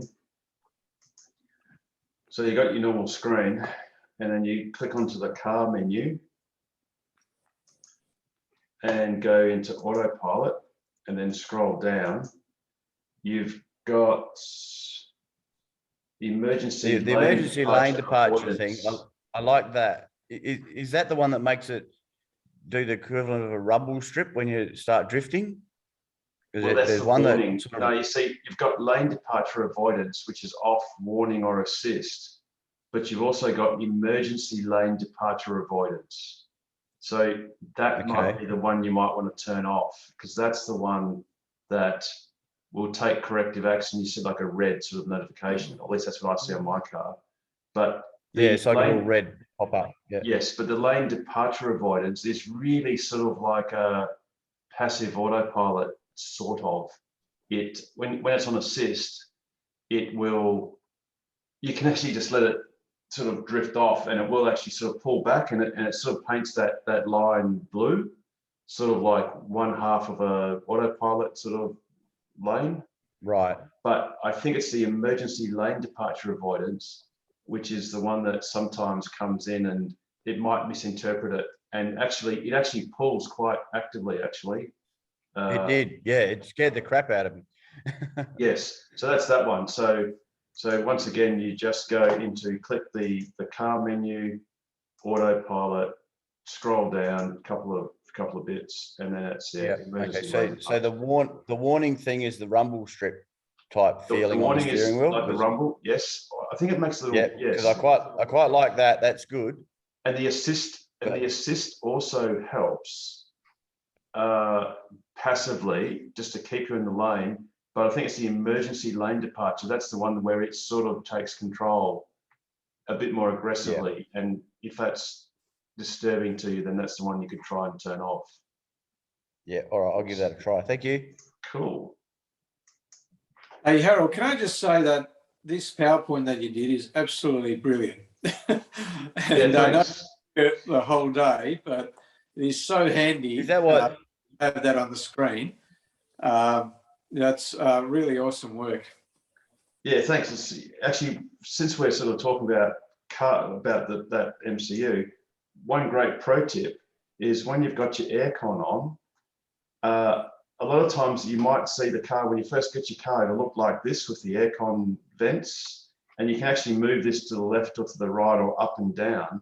But what many people don't realize is you can actually, if you do that sort of spreading your finger action, what happens is you actually spread the stream either side of your face, basically, and it splits it. And you can also do that for the driver's side as well. And you can actually control its height and how close it is together. So that's a really good pro tip for people that are used to seeing, just this, which is one single stream. So that can be really, really useful. Oh, and that actually segues me to, I was going to say that there are patents in the Cybertruck where the internal camera is going to follow your face and actually direct the air conditioning flow to where you prefer it to be, whether that's at your face or possibly avoiding your face. So as you move around, the aircon vents will actually move, or at least the airflow will move. But there was something else that Elon Musk had announced that was a feature coming. Oh yes, you may have heard about the Model S, the new refreshed Model S, and it's got the Smart Shift feature, which is there is no shifting stalk to select, reverse or drive. There's actually a part on the touchscreen where you can override it if you want. Well, Elon Musk has actually tweeted that all cars with FSD computers, so I don't think that's necessarily FSD, but if you've got an FSD computer, which all Model 3s do have, and the newer S's and X's have, that will be an option for all cars. So that'll be quite interesting. I mean, the luxury, of course, is because you do have a stalk, you can actually just use that if you want, but you can also enjoy watching the car correctly or otherwise infer which way you wanted it to go. So that's a nice little quirk. It just shows that, every now and then they'll do an update to the car, which is a new feature that you never had before, and it costs you no money, which is pretty cool. So there you go. I wonder in the 3 and the Y, if you'll still be able to override it on the screen as well, like you can in the S and the X. You know how you can swipe your finger up to go reverse? I reckon why not? Because that way you can get completely used to it and just ignore the stalk altogether. Possibly except for park, but perhaps it might do something like, well, you've got your foot on the brake and you open the door, it will just go into park. As soon as you open the door now anyway, it puts you in a park.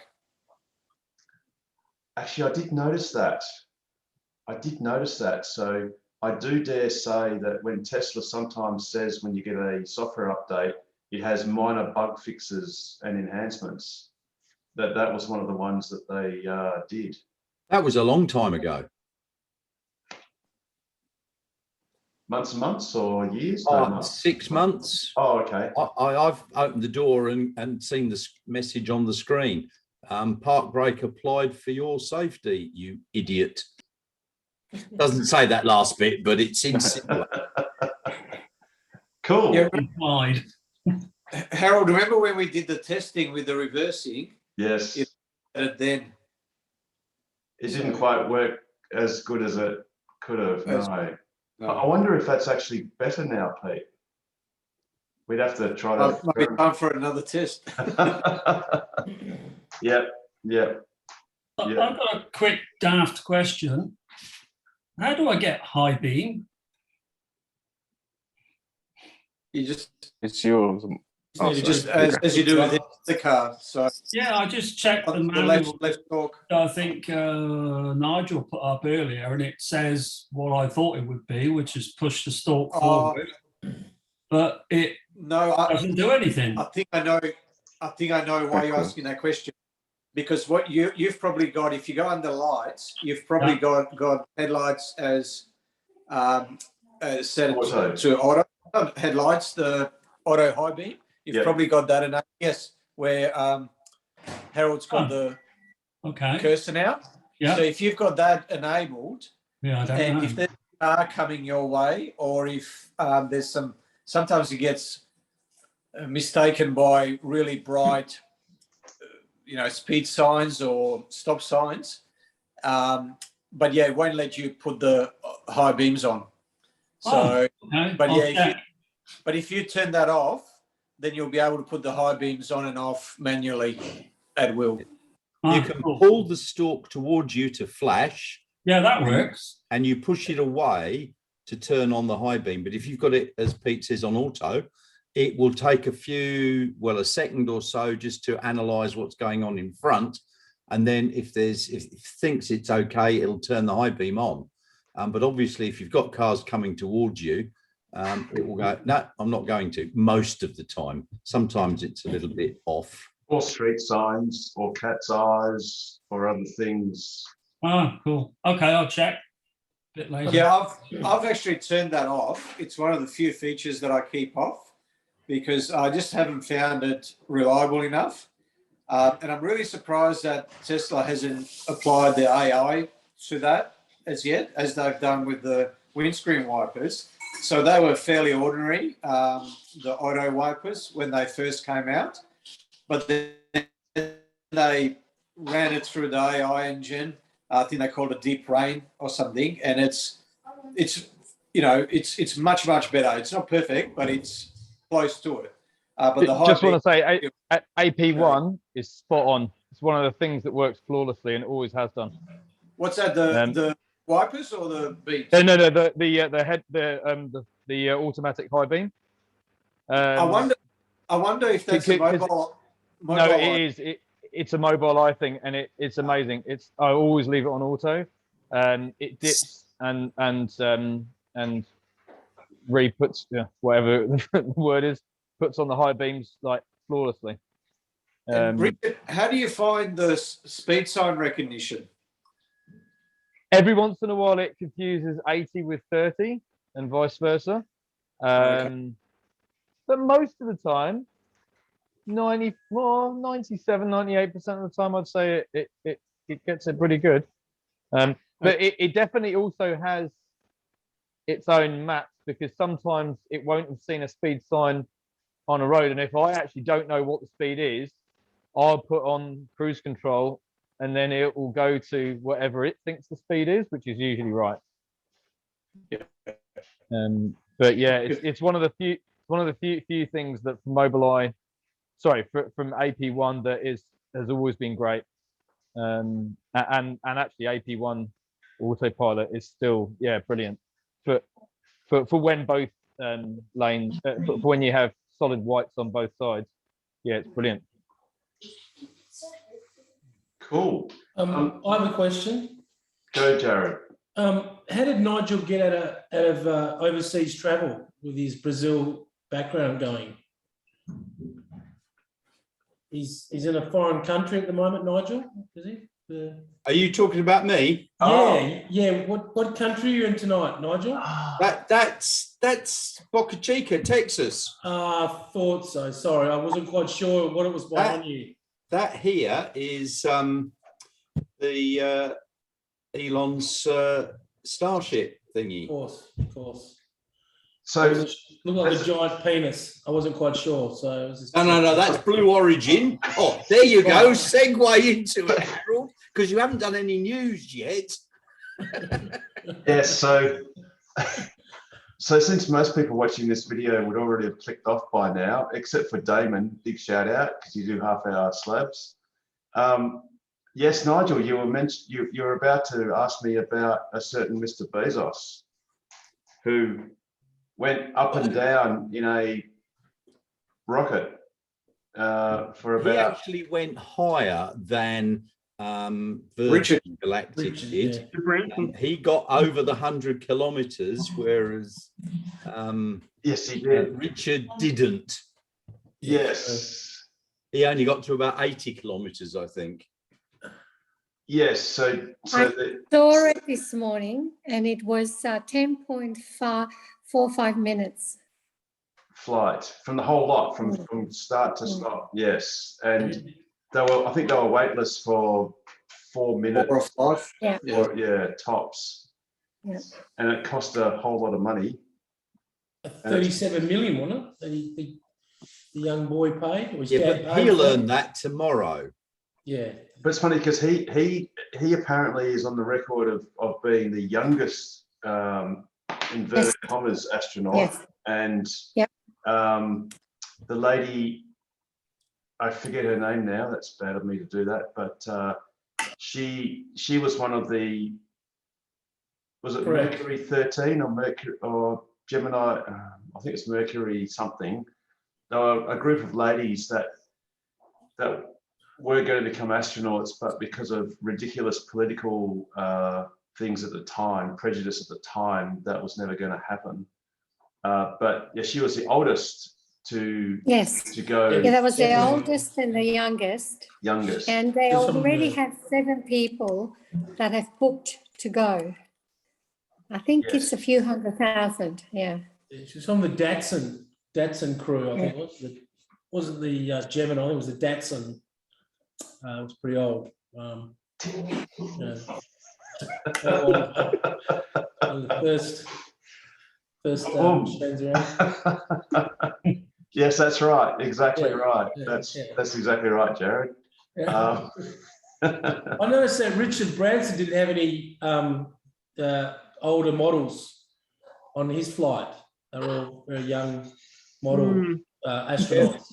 But Richard's pretty old himself. That's right. That's why he always associates with very young models. Yes, that's exactly right. Yes. That's it. Whereas Jeff, in his singlehood or whatever he is, decided to go with an older lady. But perhaps there was a bit of serendipity there with the youngest and oldest, I guess. And well, youngest, oldest, and at the time richest, because Elon Musk obviously was the richest when Tesla's share price was a bit healthier. So those two are just going to sort of battle it out until Elon Musk beats everyone hands down once Tesla gets to, $1,000 a share and just stays there and keeps going. Yes, we're waiting. Waiting. Oh dear, can't wait. I was going to say, what is their price at the moment, but it's not open yet. The market's not open for another. I had a quick look. They were down 0.2% in pre-open, which is pretty much in line with the market. So yeah, cool. It's all the tech stocks anyway. I had a question, Harold. Yes, Paul. I was just what I was speaking to you about before. I'm not getting my Tesla till September-ish or something. That's expected delivery date. Yep. And I'm just looking at options and stuff, and quite a few people seem to put on paint protective stuff or ceramic coating, and I just wondered what the group thought of those sorts of options for Tesla. Has anyone put on film? Has anyone put on film? Yeah, I've got PPF on the front and ceramic coating. So the PPF is on the front bumper, the bonnet, the wings, and the wing mirrors, and then ceramic coating on the rest. And the PPF on the front has saved quite a few stone chips. Okay. I mean, it's not a cheap option. I think you're looking at about $5,000. Yes, it's somewhere over 4 anyway. So you do it again? Yeah.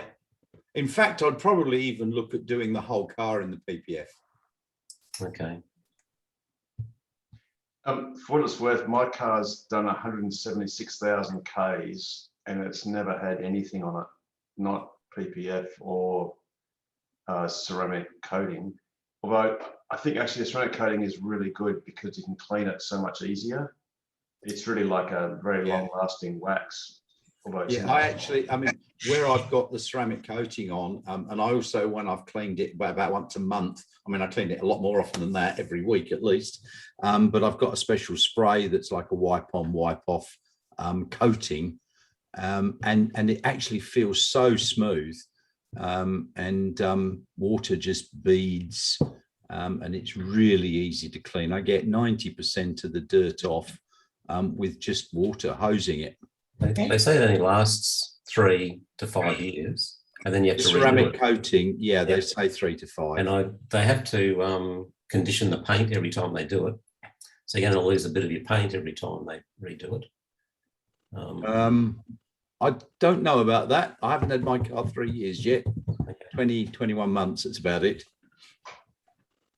And Nigel, why would you said before that if you had your time again, you would consider doing the whole car in PPF. Why would you do the whole car rather than what you've done? because I've got a couple of minor little scratches on the back door where some little shits were trying to get in on the screen. Anyway, well, I've got them on video, and it looks like they've got a. You can't notice it unless you go up, and I went up to have a look for it, and it would have just protected against that. You just get a bit of a heat on it or stick it out in the hot sun, and it usually heals itself. So I think I'd probably do the whole car, which would cost about $8,000, I reckon. It's a lot of money. Ouch.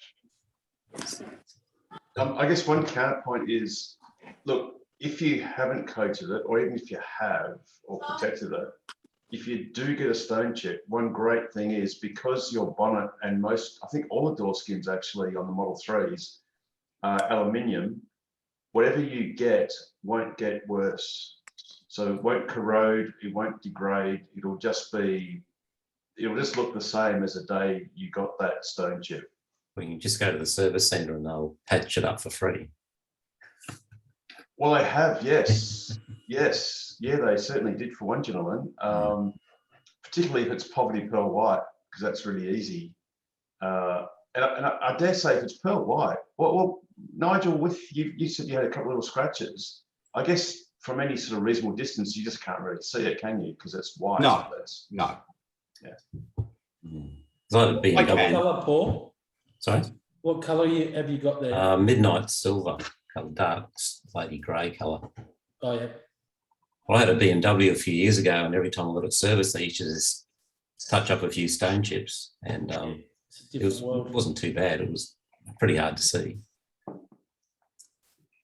And when you picked up your BMW, you got great service, and they took did you out actually. to lunch and vacuumed your car every time.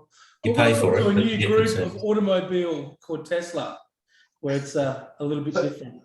So, Paul, you haven't received your car yet, so now it's probably time to fess up to our dirty little secret, which is your delivery process is going to be really quick. So if you're keen to not have to sort of spend too much time there and chit-chat and whatever, you just want to go out and enjoy your car, then Tesla is the place for you. They will very happily say, welcome, Paul. Have you installed your My Tesla app on your phone? Yes, you have. Very good. We're just going to transfer the car to you now.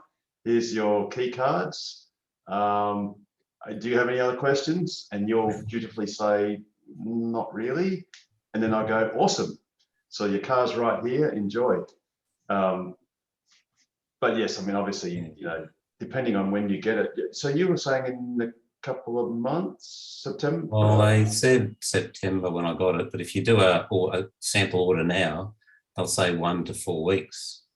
Oh yes, but because you've gotten Midnight Silver, is it a SR Plus or a SR Plus? Yeah. SR Plus. Those other coloured cars, other than Poverty Pearl White, are less popular, so you're less likely to be able to just get an inventory car, so to speak, which is one that's not matched to an order. So if you wanted white, you would probably be able to get that straight away or off the next ship. Yeah. But yours is a less common color.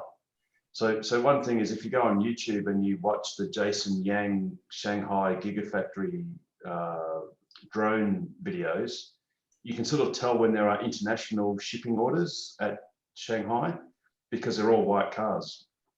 Like there's a whole huge, just most of them are white. Whereas when they're in the Chinese domestic market, they're mostly dark colors, mostly black or blue. So yeah, I dare say in your case, because you've got Midnight Silver, it's just going to take a while. They will probably be very busy because September's the end of the quarter. So yeah, I'm not stressed. I'll it's come going when to be it pretty comes. manic. One question too I had. Oh, sorry. Oh, no, go, Paul. I was going to say, if you're looking for a to put on the PPF film stuff over it, I'm pretty sure you can get that in whatever color you like, can't you? So wouldn't you be able to get white and then put the PPF over it and make it whatever color you wanted? It's and you get it next week. There's two problems with that. One, it's a lot more expensive than putting the translucent PPF on it. And the other thing is, when you open the door, you'll be able to tell that it's been redone. Yeah, okay. Yep. Yeah, because they don't do the insides of the doors and, you know, the boot and the, you know, the front, the bonnet. So a lot of you guys just done nothing? No, I'm actually waiting to do it. I just haven't had time, but yeah, definitely going to do it tomorrow. That's front PPF and the ceramic coat rest. I haven't made up my mind yet. I'm thinking maybe ceramic coating the whole car. Okay. So Yeah, I've just got ceramic coating. Had it done last week. Yeah. Oh, right. Okay. How much was that, Barry? To be honest, I don't know. It was part of a package I bought, which gave me ceramic coating, window tinting, did something to the windscreen and the wheels. So I actually don't know how much it cost.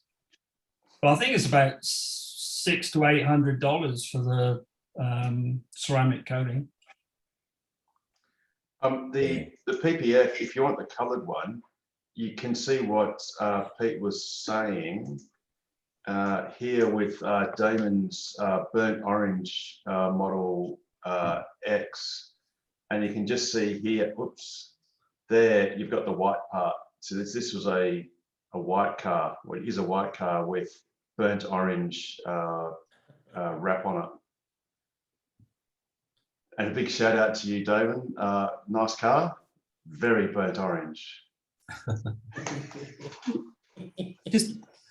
Yeah, it doesn't get any better, Harold. Any better. It's just like Elon with the waypoints. Yes, that's right. Do you really want waypoints? Do you really? Just a left field observation too, by the way. You were talking the other week about these LFP batteries and charging them to 100%. Just always. And I was thinking, if you did that, you'd never have any regenerative braking, would you? You wouldn't have it until it got down to about 92%. Yeah. So around town, you might never have it. Sorry, I can vouch for the. I thought the same thing. Hang on, sorry, I'll do that. I thought the same thing, but no, I leave my driveway at 100%, and I've got regen braking by the end of the street. Oh. It's not much. I think the bigger impact, and we had a discussion about this, I think last time I managed to get on here, the bigger impact is the cold of the batteries. It definitely has regen braking right from the word go. Okay. Actually, Paul, that is a fantastic point, and that's something that we've overlooked until today. That's an extraordinarily good point. So yeah, anyone that has a SR Plus, well, Shane, you're basically saying end of the street, and you've got regen, but not strong, is it? I've got regen braking right out of my drive. Well, my street's fairly long, but it's at 98% by the end of the street. It's limited regen. It's not full regen, but it's definitely there. And it actually loses more through the battery being cold than it, because I've had the battery right up to 100% and warm, as in I've been driving it around. I've come home, I plugged in the fantastic charger that I picked up off you, Harold. That thing's brilliant. It works great. And it'll charge up to 100% in no time flat. And I take off, I got a phone call last weekend to take off unexpectedly. The car had just finished charging, so everything was still nice and warm. I took off and I had full 100% regen braking by the end of the road. I wonder if that's a function of the different chemistry, or whether it's because I know with my car, and exactly as Nigel said, when I charge it to 100%, I would have to, when I first got it, I would have to get down to 92, 93 before I got any regen back. But when I did it more recently, by about 97, 98%, I was getting regen. Now, I'm not sure if I can't recall if there was a difference in temperature, if that had anything to do with it potentially. But I wonder if they've been able to, with the over-the-air updates, tweak that a little bit. And I haven't recharged my car to 100% for a long time, so I don't know if anyone that's got the nickel-based batteries has tried that recently. I take mine to 95% once or twice in a blue moon. Otherwise, it doesn't go over 90. Yeah. So but I you have to go to 100 to lose your. I mean, Paul, one way to get around the regen braking issue is just charge to 99% each time rather than 100. Yeah. So here's a question then. Our older Fremont ones that have got the nickel NCA. The NCA batteries. Now they've got only a couple of kilowatts spare buffer, haven't they? 4. I think 4 roughly. So the LFP batteries, they weigh a lot more because they've had to put in more cells. Have they got a little bit extra? I mean, does anybody know what the total? Yeah, I knew the figure a couple of weeks ago. Yes. Isn't it like about 56 or something? Oh, you got 56, have you? I think isn't about like 6 kilowatt hours or something. Because if you've got a bigger buffer, it will make a bit of a difference. Yeah, okay. Was it one of? It wouldn't surprise me because the LFP charge curve is very, very flat, right? It wouldn't surprise me if Tesla have chopped off the last 2 or 3% that of nominal capacity that's in the battery, and when the car's saying 100%, it's not actually 100%. It's more like 98%, and it's still got a couple of kilowatt hours of space in there. Yes, that's possible, Shane, because they might have anticipated that people would routinely charge to 100.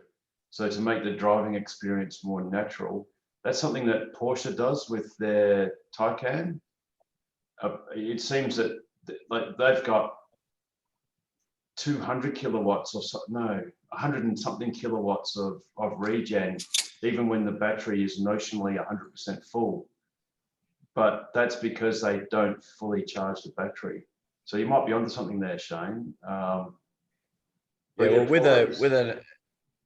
with a lithium ion battery, with the batteries that are in my car, the charge curve is really, really flat from like really low down to almost 100%. And if you don't charge that last volt or so in per cell, then you only drop off like 2 or 3% worth of capacity. But yeah, you've got that space there, and you extend the range, the lifetime of your battery as well. Yes, by a lot. So one thing that's interesting, that's a good segue, is that I sort of alluded to at the start of the program, was with the new Perth Supercharger, is one little concern I sort of have is supercharging is extraordinarily rapid. So if you turned up at say 10% battery capacity, you could get from 10% to 60% in about 15 minutes. It's extraordinarily fast.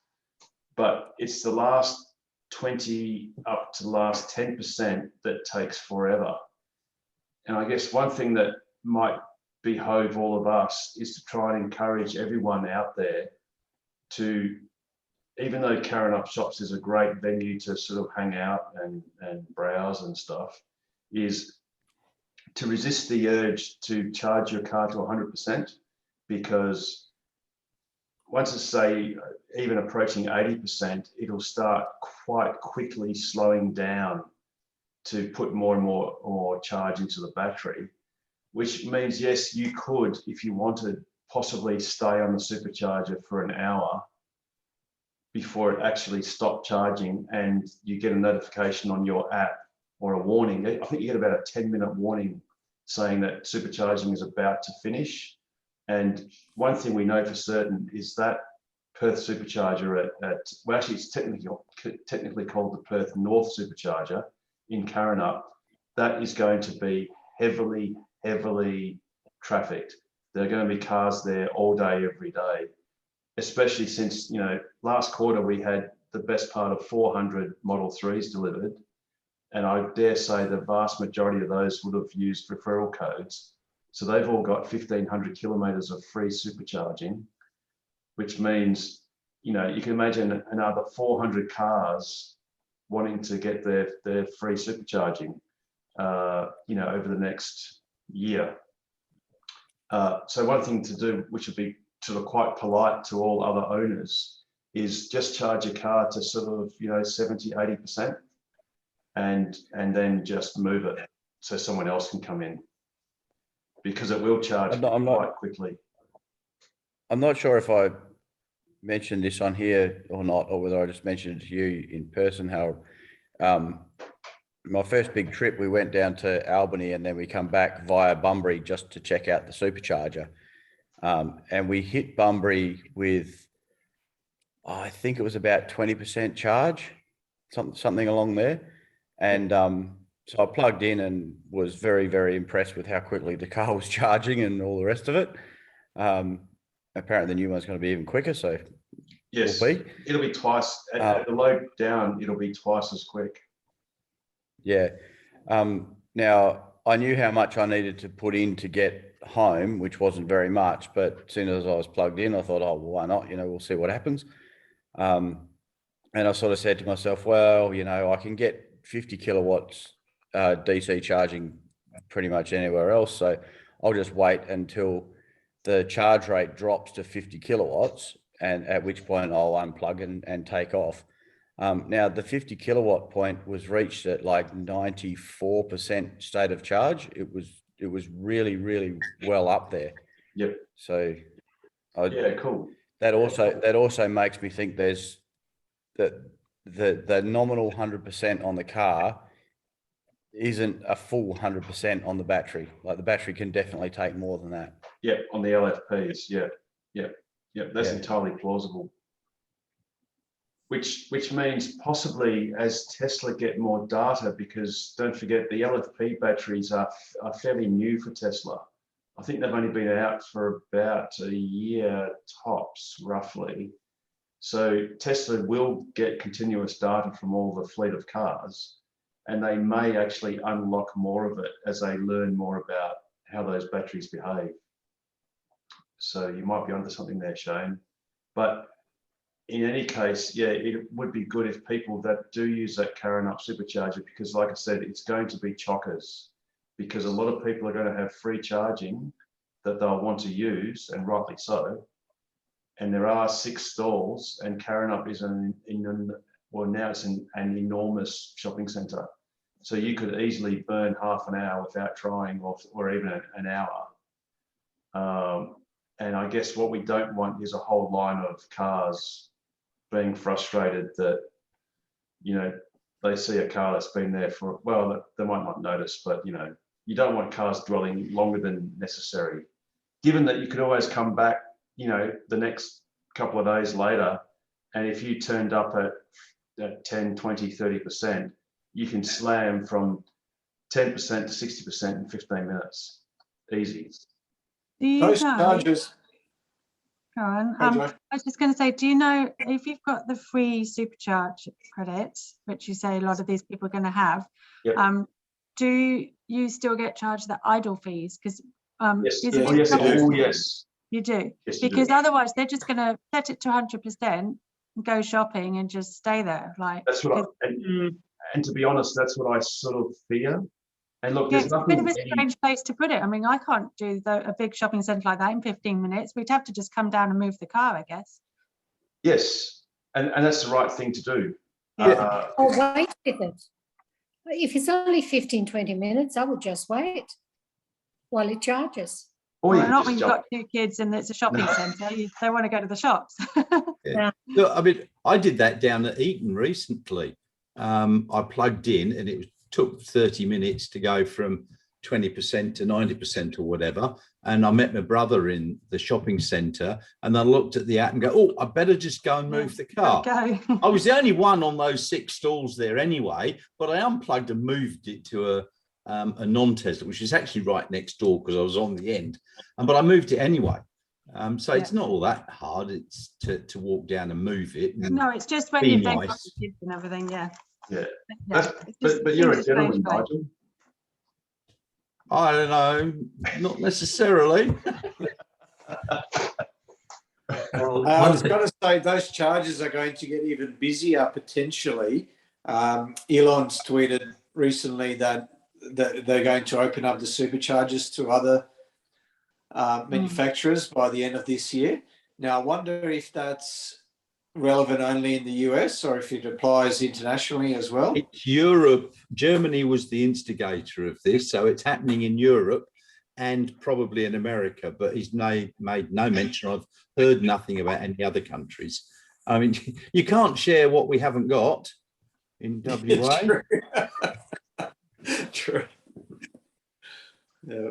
That's right. Well, speaking of what we haven't got,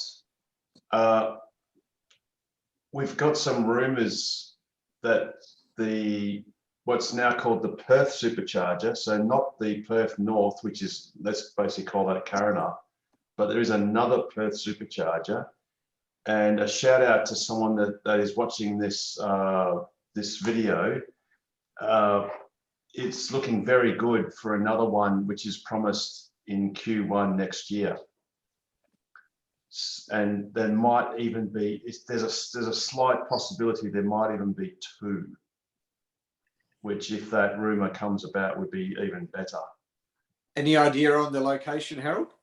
Yes, but it's a bit early to sort of say at the moment. But as soon as we can sort of say, then we will. But I mean, Pete, I'll tell you later on because you're a committee member. But for everyone else watching on TV, sorry, but no, the good thing is that they're very positive movements.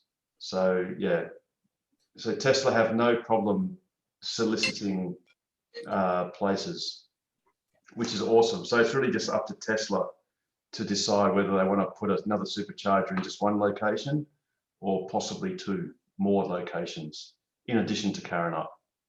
So that's fantastic. That's Could great. put one south of the river there, Harold. Oh, well, I think it's without giving anything away, it makes a lot of sense that, you know, they're obviously going to put one that's south of the river, obviously. They have to. They've got one north. It just makes absolute sense to have one south of the river. Absolutely. So, actually, while we're talking chargers, just quickly, I was in the Swan Valley today. That Mondo Nougat, that's been offline for quite some time.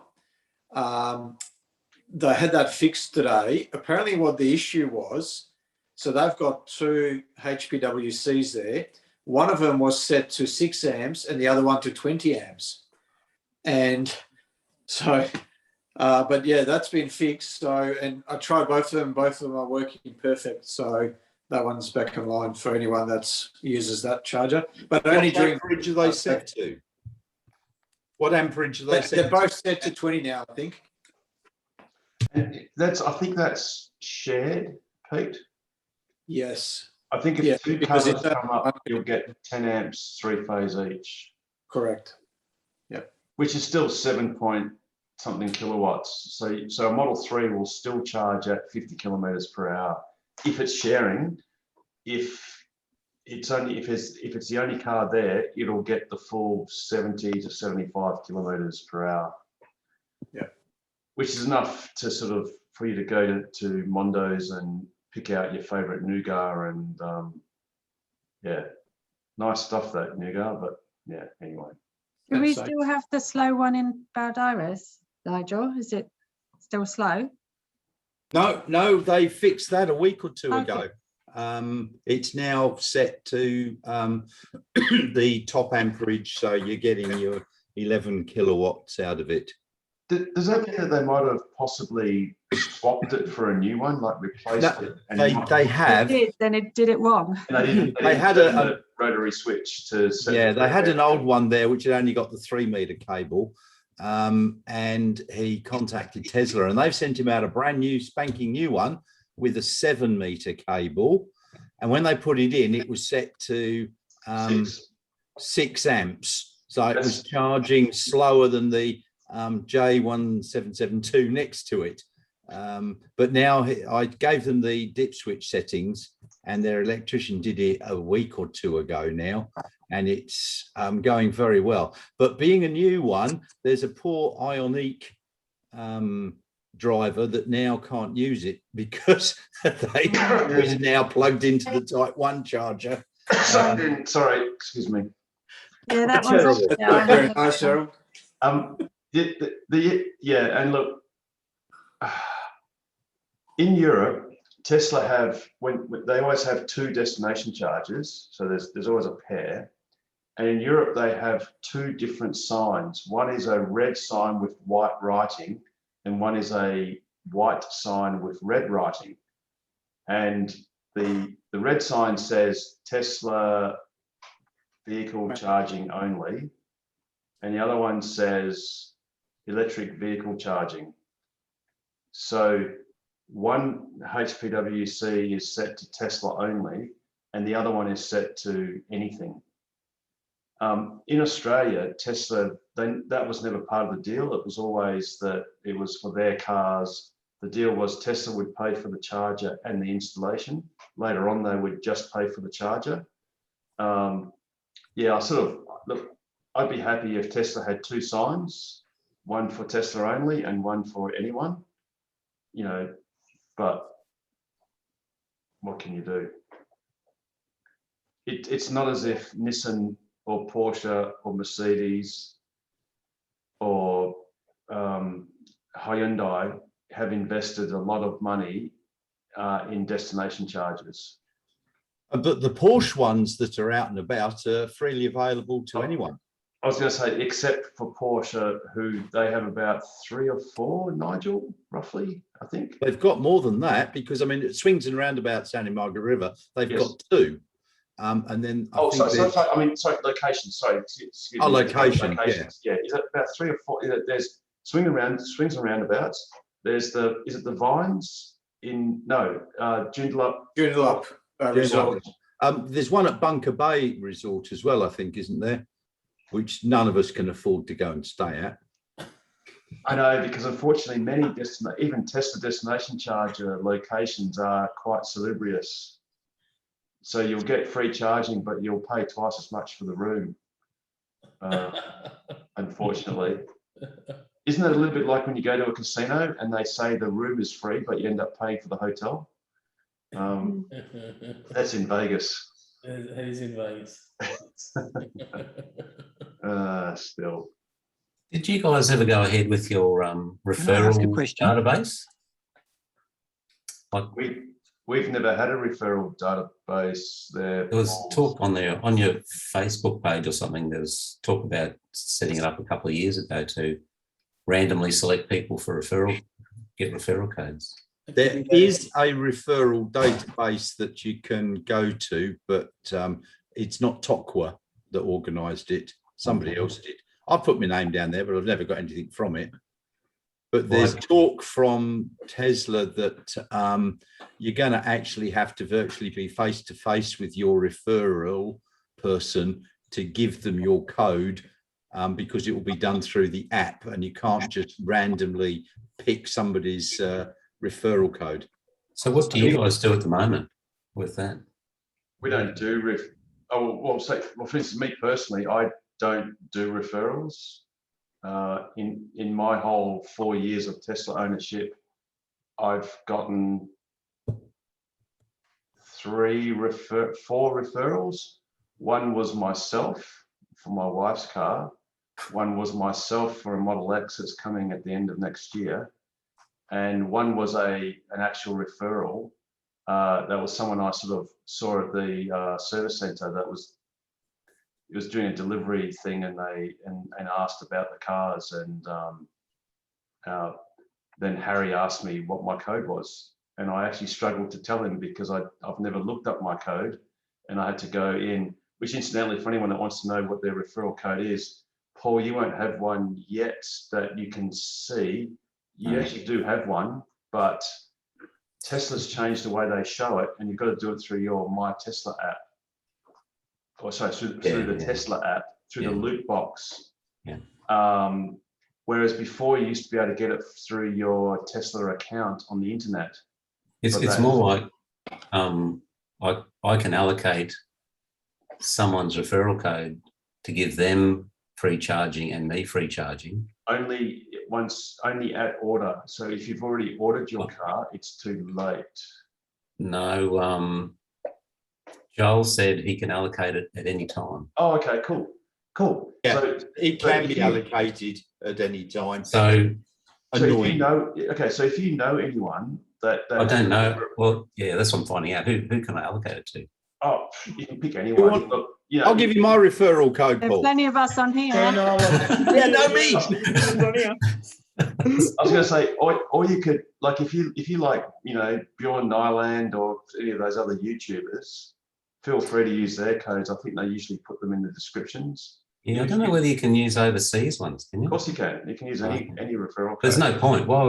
Why would I give them a code when? Well, Nigel said first, although I could say ladies first and Joe could get a referral because they're both equally down south, so they need the miles more than we do.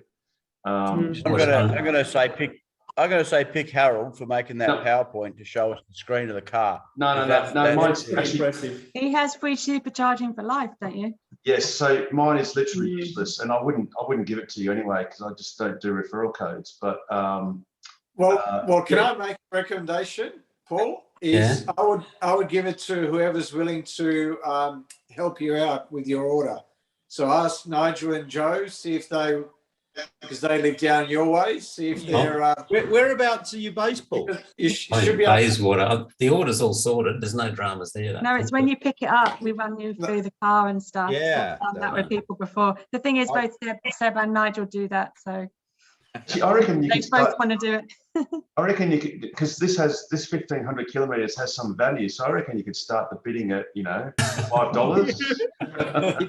It's worth on the app $100. It says. Oh, is it really? Right. Yeah. No, it's probably about $60. It wouldn't be 100.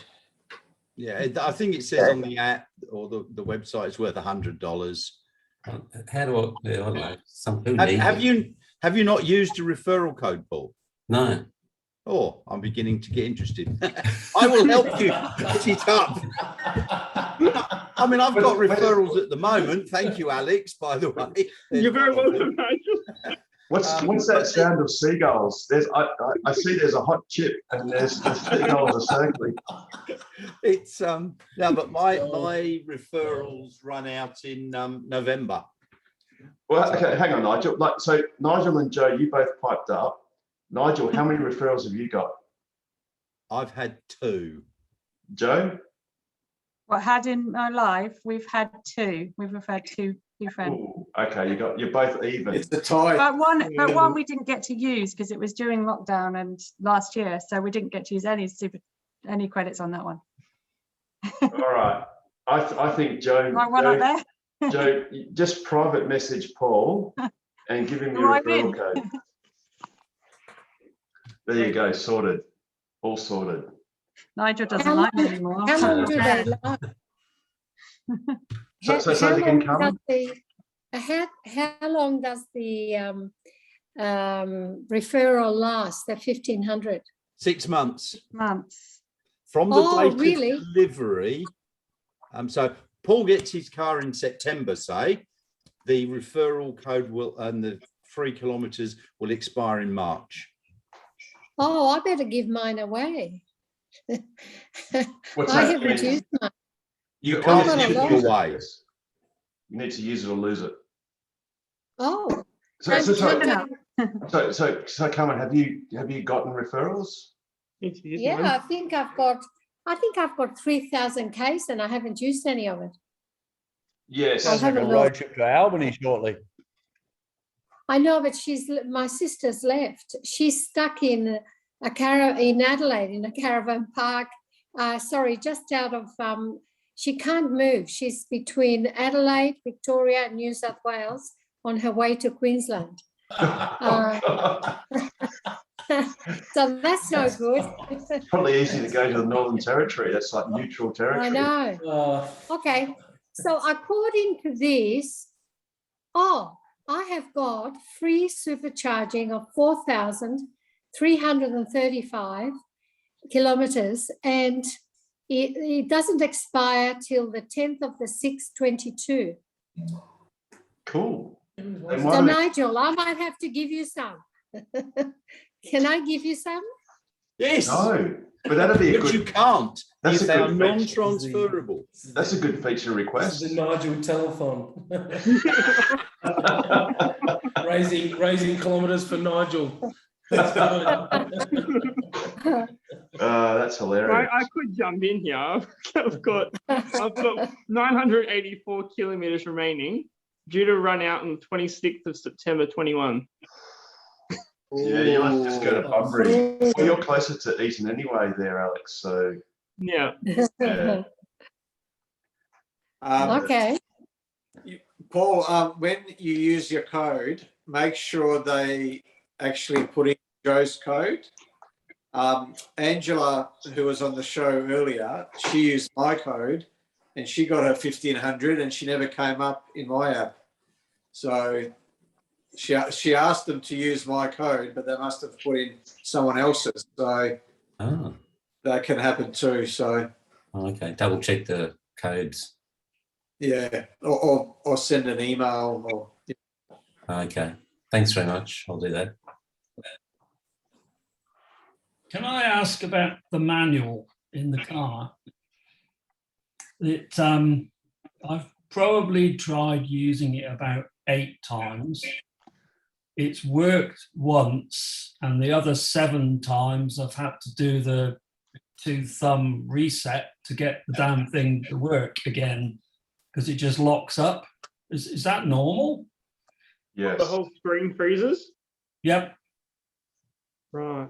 I reckon I've tried about 8 times. I don't want to exaggerate, so I think it's probably only about 8 times, and only 1 time has it actually worked. The other 7, it shows the sort of top level index, but if you then try and select anything, it just locks the screen and you can't do anything. And I just have to do it's got to download each time. So if you're at home and it's on the Wi-Fi, it'll do it quicker. I've only ever tried doing it at home on the Wi-Fi. Right. I downloaded it off the internet and I read it on my computer if I ever needed to. Yeah, well, thanks to the other Nigel, I've got the latest copy now on my computer. Yeah. Okay. I've actually had my car lock up now twice. I don't know what's caused it, but it definitely wasn't looking at the manual. I just come on here and ask questions if I need to know the answer. But yeah, I've had it lock up a couple of times in a month as well. Is that what are others' experiences on that one? Is it locked up often or not at all? Or I don't. Is that when you're going for the manual, Shane? Or no, it was just like this afternoon. This afternoon on the way, as I jumped in the car to come home from work, was the second time it had done it. I was on the phone talking to somebody as I hopped into the car, and I tried to connect. Normally the phone will just connect straight to the car, and I just keep talking. But tonight it didn't. It just froze up, and the aircon went on to freezing mode, and the screen froze as well. And I pressed the 2 buttons and just held them for 30 seconds, and then eventually rebooted, and away it went. But that's the second time that's happened in a month. Oh, I've only ever had to do that maybe 3 times in the last 20 months. And it was not because it really froze. It was because, say, the radio wasn't working because it hadn't booted up that module. Another time was when the screen wasn't looking quite right. There were no roads and so on in the self-drive part. So this wasn't a one thing wasn't working. This was everything wasn't working. The screen wasn't working. The air conditioner went. That's what I've had when I've tried using the manual.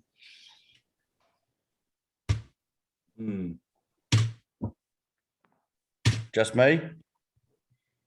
Just you, I think. I think it's just you. Just me. Sometimes the cars can get little glitches every now and then. And sometimes Tesla can inadvertently introduce a glitch with a new software update. So the good thing is these things will come and go, and usually they'll go on the next update. Has anybody here got the latest whiz-bangiest software update? I think it's got a new game in it. There were a couple of new games in the last update, yes. Haven't played them yet, but they were there. Which update have you got? I've not had an update. Can my app tell me? I couldn't tell you. Yeah, I've not either. I've got 2021.4.18. I got 4.22, but there's 25 out, I believe. And it's got a new game in it. Okay. We're on .18.3. See, that last number is I think that's the number of week, which week number it is. So, no, that's not right. No, sorry, forget what I said. 4 is 4 weeks. Yeah, anyway, it doesn't matter. Is it? Sorry, mine's 4.18.2. Yeah, mine is. Yep, same. Same, yeah, I've got that. Yeah, I've got the 22.4. So you're ahead, Nigel. I did have 18, but it updated last week. Right. Elon loves me. Maybe you're the test bunny to see how it goes, the lab rat. Yeah. Then we. Well, can I have version 9 of FSD, please? I'll test that. Yes, indeed. Actually, on that, I think Elon mentioned, was it last week, or that version 10, maybe version 11 would be available for a wider release. That's the one only be in America. That's where you get the push button that says download beta. 2 weeks. Oh. Keep looking at mine to see if it's there. 1 month, maybe 3 months, definitely. 2 weeks, isn't it? And it's not that 2 weeks. 2 weeks, Elon. 2 weeks. Just 2 weeks. No, I think he said someone asked what in roughly about a month, and I think he's replied something along those lines. I think he said, yeah, roughly something like that. Yeah, 2 weeks. So always 2 weeks. What's that? 2 weeks. It's not 2 weeks lyrics. It was that movie. Yeah, the Money Pit. The Money Pit. 2 weeks. The Contractors. Everything was 2 weeks. 2 weeks. 2 weeks. Yes. 2 weeks. It was 9 months in total. 2 weeks? Really? That's all. Any idea when you're going to be finished here? 2 weeks. How long will it take to put this plate together? 2 weeks. If you get the permits, how long will the job take? 2 weeks. 2 weeks. 2 weeks? 2 weeks? You should look at that. 2 weeks. 2 weeks. 2 weeks. It's amazing nothing. It'll be a regular miracle. So true. Good work, Harold. Good work. Elon time. Anyway, so anyone else got any other questions or comments? I was just wondering what you thought about EVgo, which is a charging company, having bought PlugShare. Well, they keep on saying that it's going to remain as is, and that they're not going to preference EVgo stations. The CEO is staying on. The Ricardo CEO is staying the same, and they've made all sorts of commitments that they're not going to preference EVgo stations. but you wouldn't think it'd be a positive for PlugShare, would you? No. It's almost like a lose-lose, isn't it? Yeah, it's interesting. Definitely. It's a I mean, concern. that's the great thing about the PlugShare app. It's always been neutral. It's been, open source. It's basically a community app, whereas now it's going to be owned by one of the charging networks. Yeah, why did they buy it is the question. To get lots of customers exposure.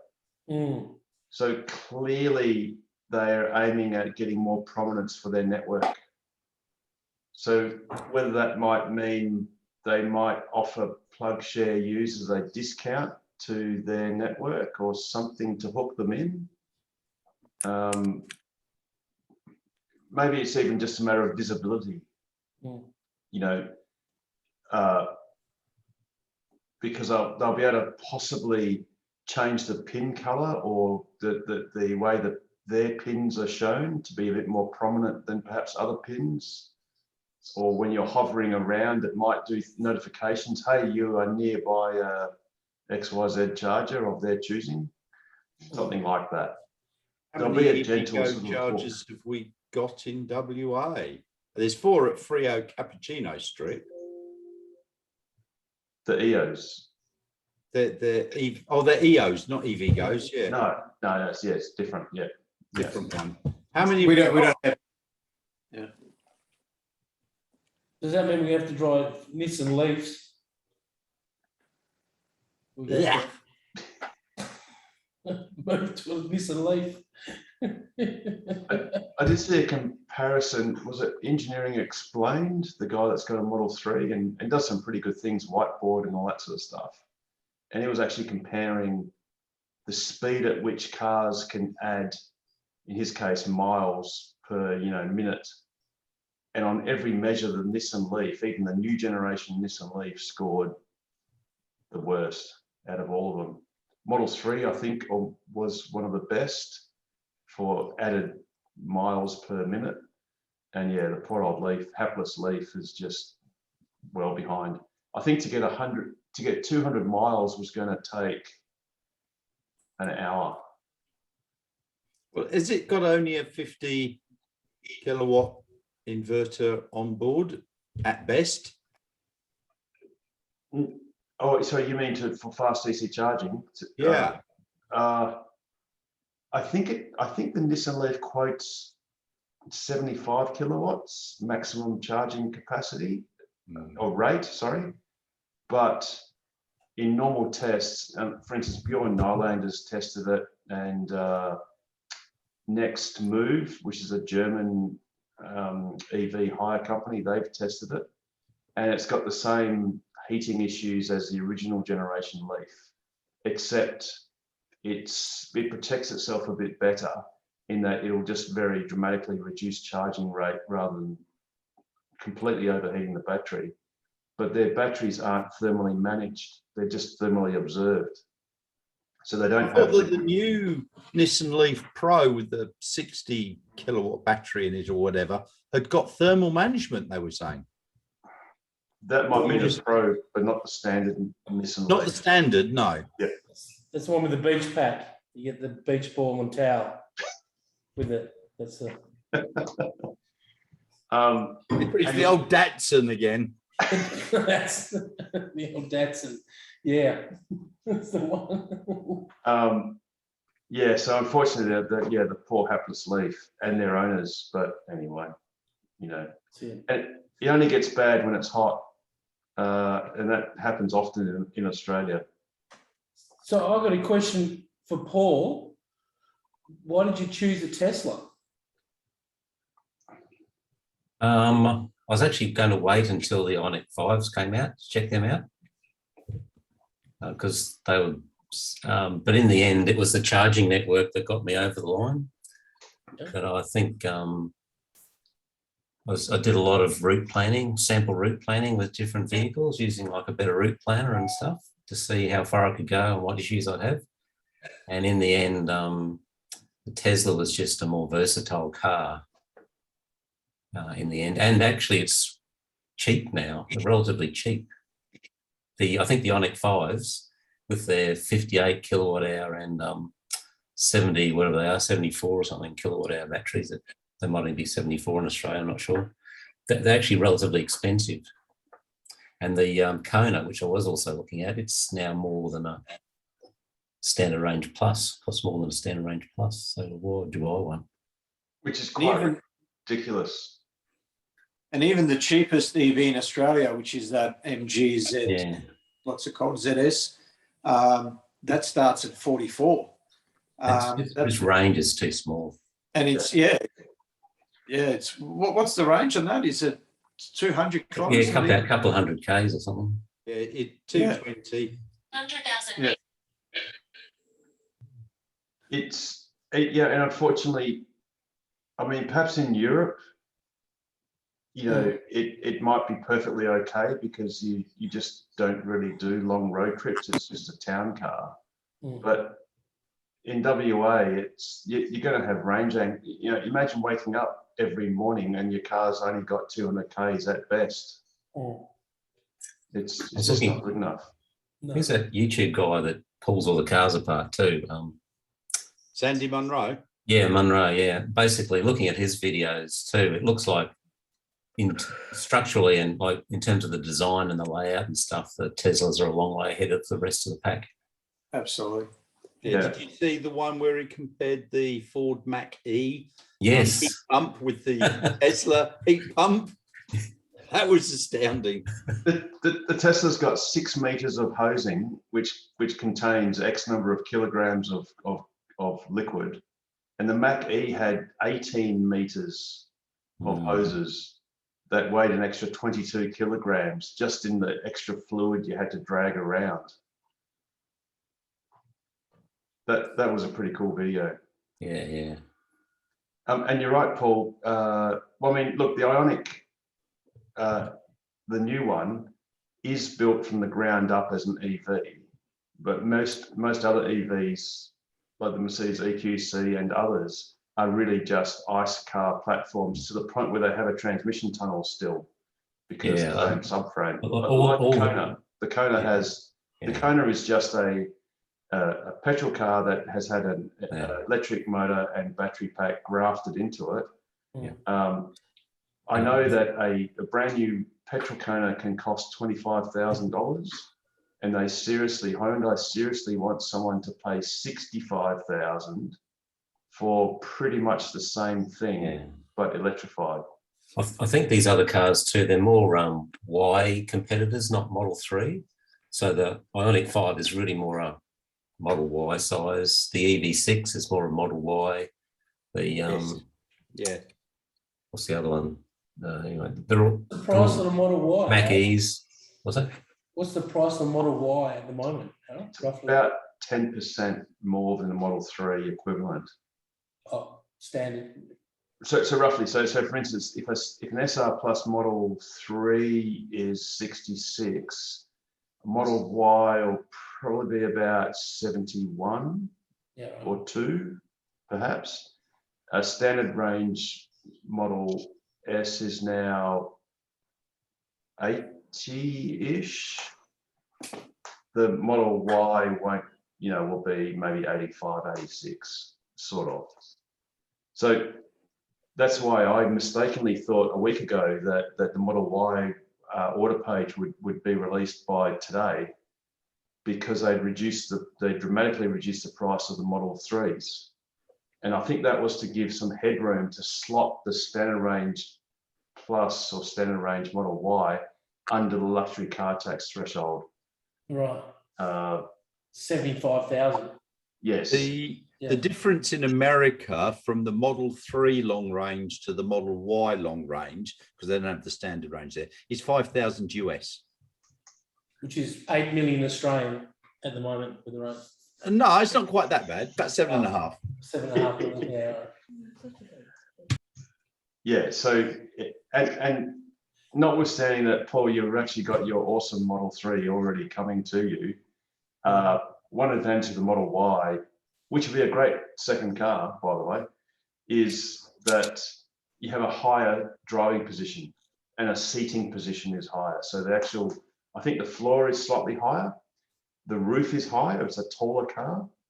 It's the Model Y is really like taking a Model 3 in one of those distortion House of Mirrors things, and it just like stretches it upwards. Yeah, look a bit strange. I think it does. It's not quite. It's just like my Model X is not a pretty car when compared to the Model S. So the Model S is a very well proportioned car. My X is just an S that's stretched upwards. So too is the Y is just a 3 that's been stretched upwards. One of the other advantages is the fact they're gigapress cars. So they'll have much fewer issues with panels and panel gaps and welding and any other issue. True, except all the cars that are available in Australia now, the Model 3s, are all Shanghai cars. So they've got the benefit of the latest machinery and process line. So the build quality is outstanding actually in the Shanghai built, all of the cars. Yeah, you're right. I haven't noticed. I haven't noticed any dodgy panel work or on my car at all. Yeah, there's absolutely nothing wrong with it. In Shanghai, have they got the one-piece front and the one-piece back? Don't know. That one-piece front. The Model Ys they have, I think. Yeah. And the Model Ys there. Was that at Fremont, or was that at? There was a photo where they showed people, there were engineers looking over it, and that was a front casting for a Model Y. They've certainly got the Model Y castings front and back at Texas, yes, which is not completed yet. That was another rumor too. I heard. Shout out to Ryan Yes, I think Ryan McCaffrey was that there's a rumor that the Cybertruck is going to start production in October, which just seems strange because it's so Rob Mauer, yeah, on Tesla Daily, which one day I'll link up in the right hand corner. When I work out how to do that, he actually had a hot tip from the same person that gave that tip to some bloke that tweeted it out, and it all became news, talking about the Cybertruck potentially being the first model being produced at Texas, and that might be as early as October. But the Model Y will also be produced presumably soon afterwards, if that's true. He was also talking about 4680 structural batteries being on the Cybertruck. Oh yeah, of course, yes. Well, because the Texas and Berlin gigafactories are producing Model Ys, which will be different from the current US Model Ys, because they'll have front and back castings and structural battery packs with the 4680s. Not the 2170s that the Fremont built Ys and the Shanghai built Ys currently have. And then another part of that rumor was that once Texas was up to full production, they might actually refurbish Fremont. So they might actually shut down the Model Y line at Fremont to refurbish it, presumably for front casting and structural battery pack. But the Model 3 looks like it's going to be stranded for the time being. And speaking of rumors, I read somewhere that the semi construction line is being developed in Nevada. Yes. With Pepsi, I think, being the first to, was it 15 or 50 semis that they've ordered? Oh, you mean ordered? Oh no, they've ordered much more than 15. 50 is much more plausible. Right. I think that they were only going to get 15 to start off with. Right. Okay. Yeah. And did they say they were expecting them by the end of the year or early next year or something like that? Yeah, there was some rumor going around that they'd have them at the end of the year. Yeah. Or 2 weeks.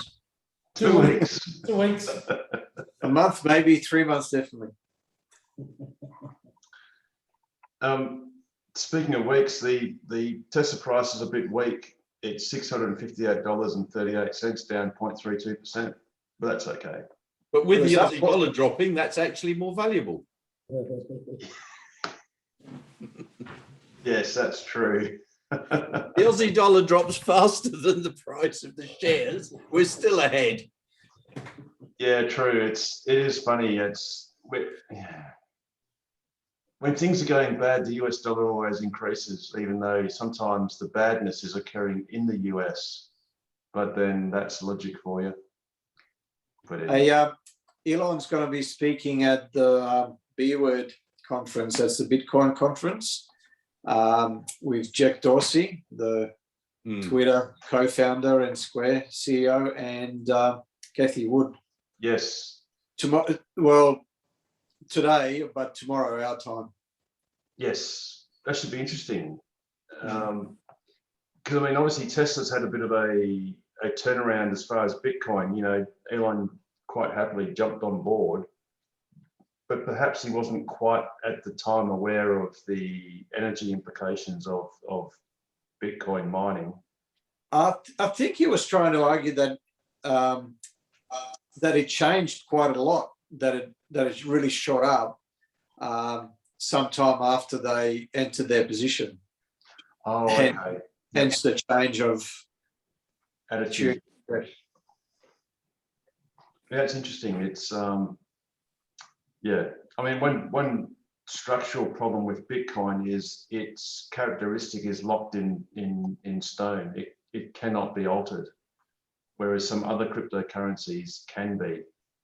And I mean, I know there was one there's one paper written that said, well, maybe rather than having to expend energy doing work, which is these hash table problems, hash codes, if all the miners just put in a tiny amount, like a fraction of a cent, when they actually processed a transaction, that way you couldn't hack it, because you would have to spend far too much money putting in all of these little transaction fees to actually make a false transaction. So it's not worth your while, or a hacker's, it's not worth any central person's while to do that.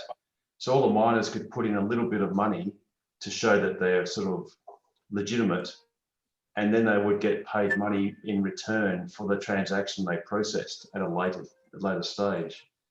But unfortunately, but it's similar. So rather than proof of work, it's similar to proof of stake, is it? So proof of what there, Pete? So Bitcoin is proof of work. Yep.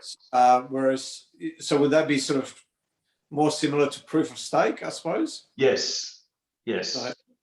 Yeah, and that's another sort of means of verifying a whole lot of untrusted entities. Is you either do proof of work or, yeah, that's right, proof of stake. So that could be another method, which is, as far as energy is concerned, is vastly more more environmentally appropriate. Unless, of course, you can process all this energy, well, we can produce all this energy via renewable sources.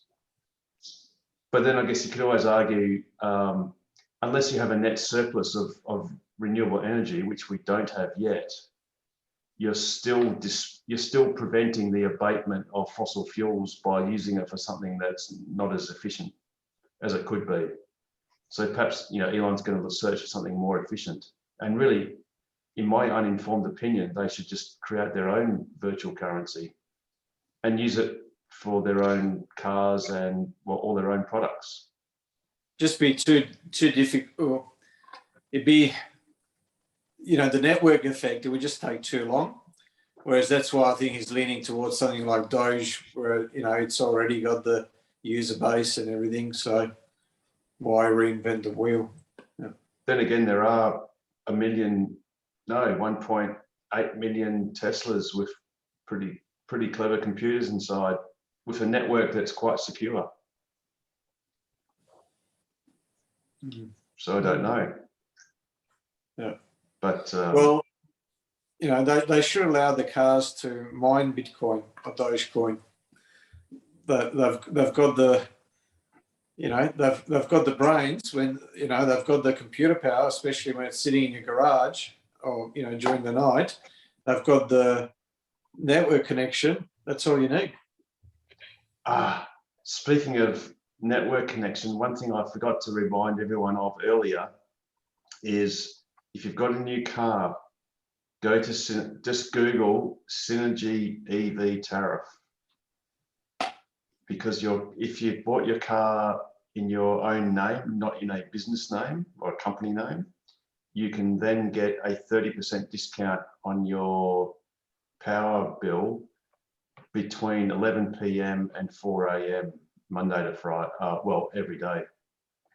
So all you need to do is have proof of registration of an EV in your name at your address. And yeah, so that's something I should have mentioned earlier to anyone that's still watching. Paul, I'm not sure if I mentioned that to you when I saw you, but yeah, the Synergy EV tariff is the way to go.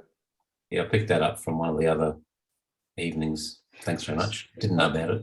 You didn't learn that at the Tesla Centre? They didn't pass that on to you? No, nothing. No. Nothing like that. Oh, okay. It's a bit of a sleight of hand thing they teach you there.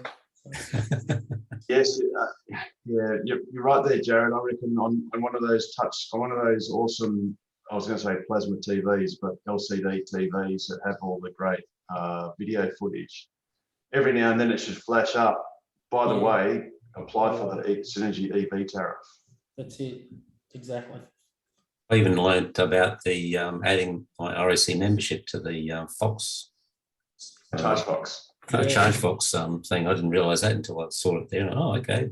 Didn't realise there was that option. So. Nigel taught me that one. Yeah, helpful. Very helpful. Yeah, it's a 20% discount. So where they're charging 45 cents, it brings it down to 36 cents, which is almost the same as what you get charged at home. Yep, absolutely. Absolutely. Cool. So has anyone else got any other questions or anything? We're getting a little bit later on. Quite early. I'm not really gunning for a Ben Hur 4 hours and 12-minute episode tonight. I've got to get up rather early tomorrow morning. Yeah, I've got to get up at the crack of 8 o'clock. Well, it's always good to, you know, it's a lot safer, Nigel, to get up when the sun is shining, so you've got good visibility of the flooring that you're walking on, and you know you don't want to trip over something. Absolutely. I've got a meeting 2.8 k's down the road at 9:30, so probably have to get up by 9. Well, at least you don't have to dry your hair for too long if you have a shower. So it's. Good night from me. Good night, all. Nice session. Bye-bye. See you, Carmen. And me too. Night all. All right, see you guys. Well done, Harold. Actually, you managed to close the meeting very well. We'll all get going. Thank you, everyone, for being here. For people watching on YouTube, please like, subscribe, hit the notification bell. Shout out to everyone that's watching. Thank you all here for participating. And support us on Patreon. And Patreon, yes, please support us on Patreon once we get it going. Or maybe it's like Patreon/Nigel's retirement fund. But on that note, take care, everyone. Look forward to seeing you next week. And yeah, have a lovely week. See you guys. See ya. Break a leg. Yeah.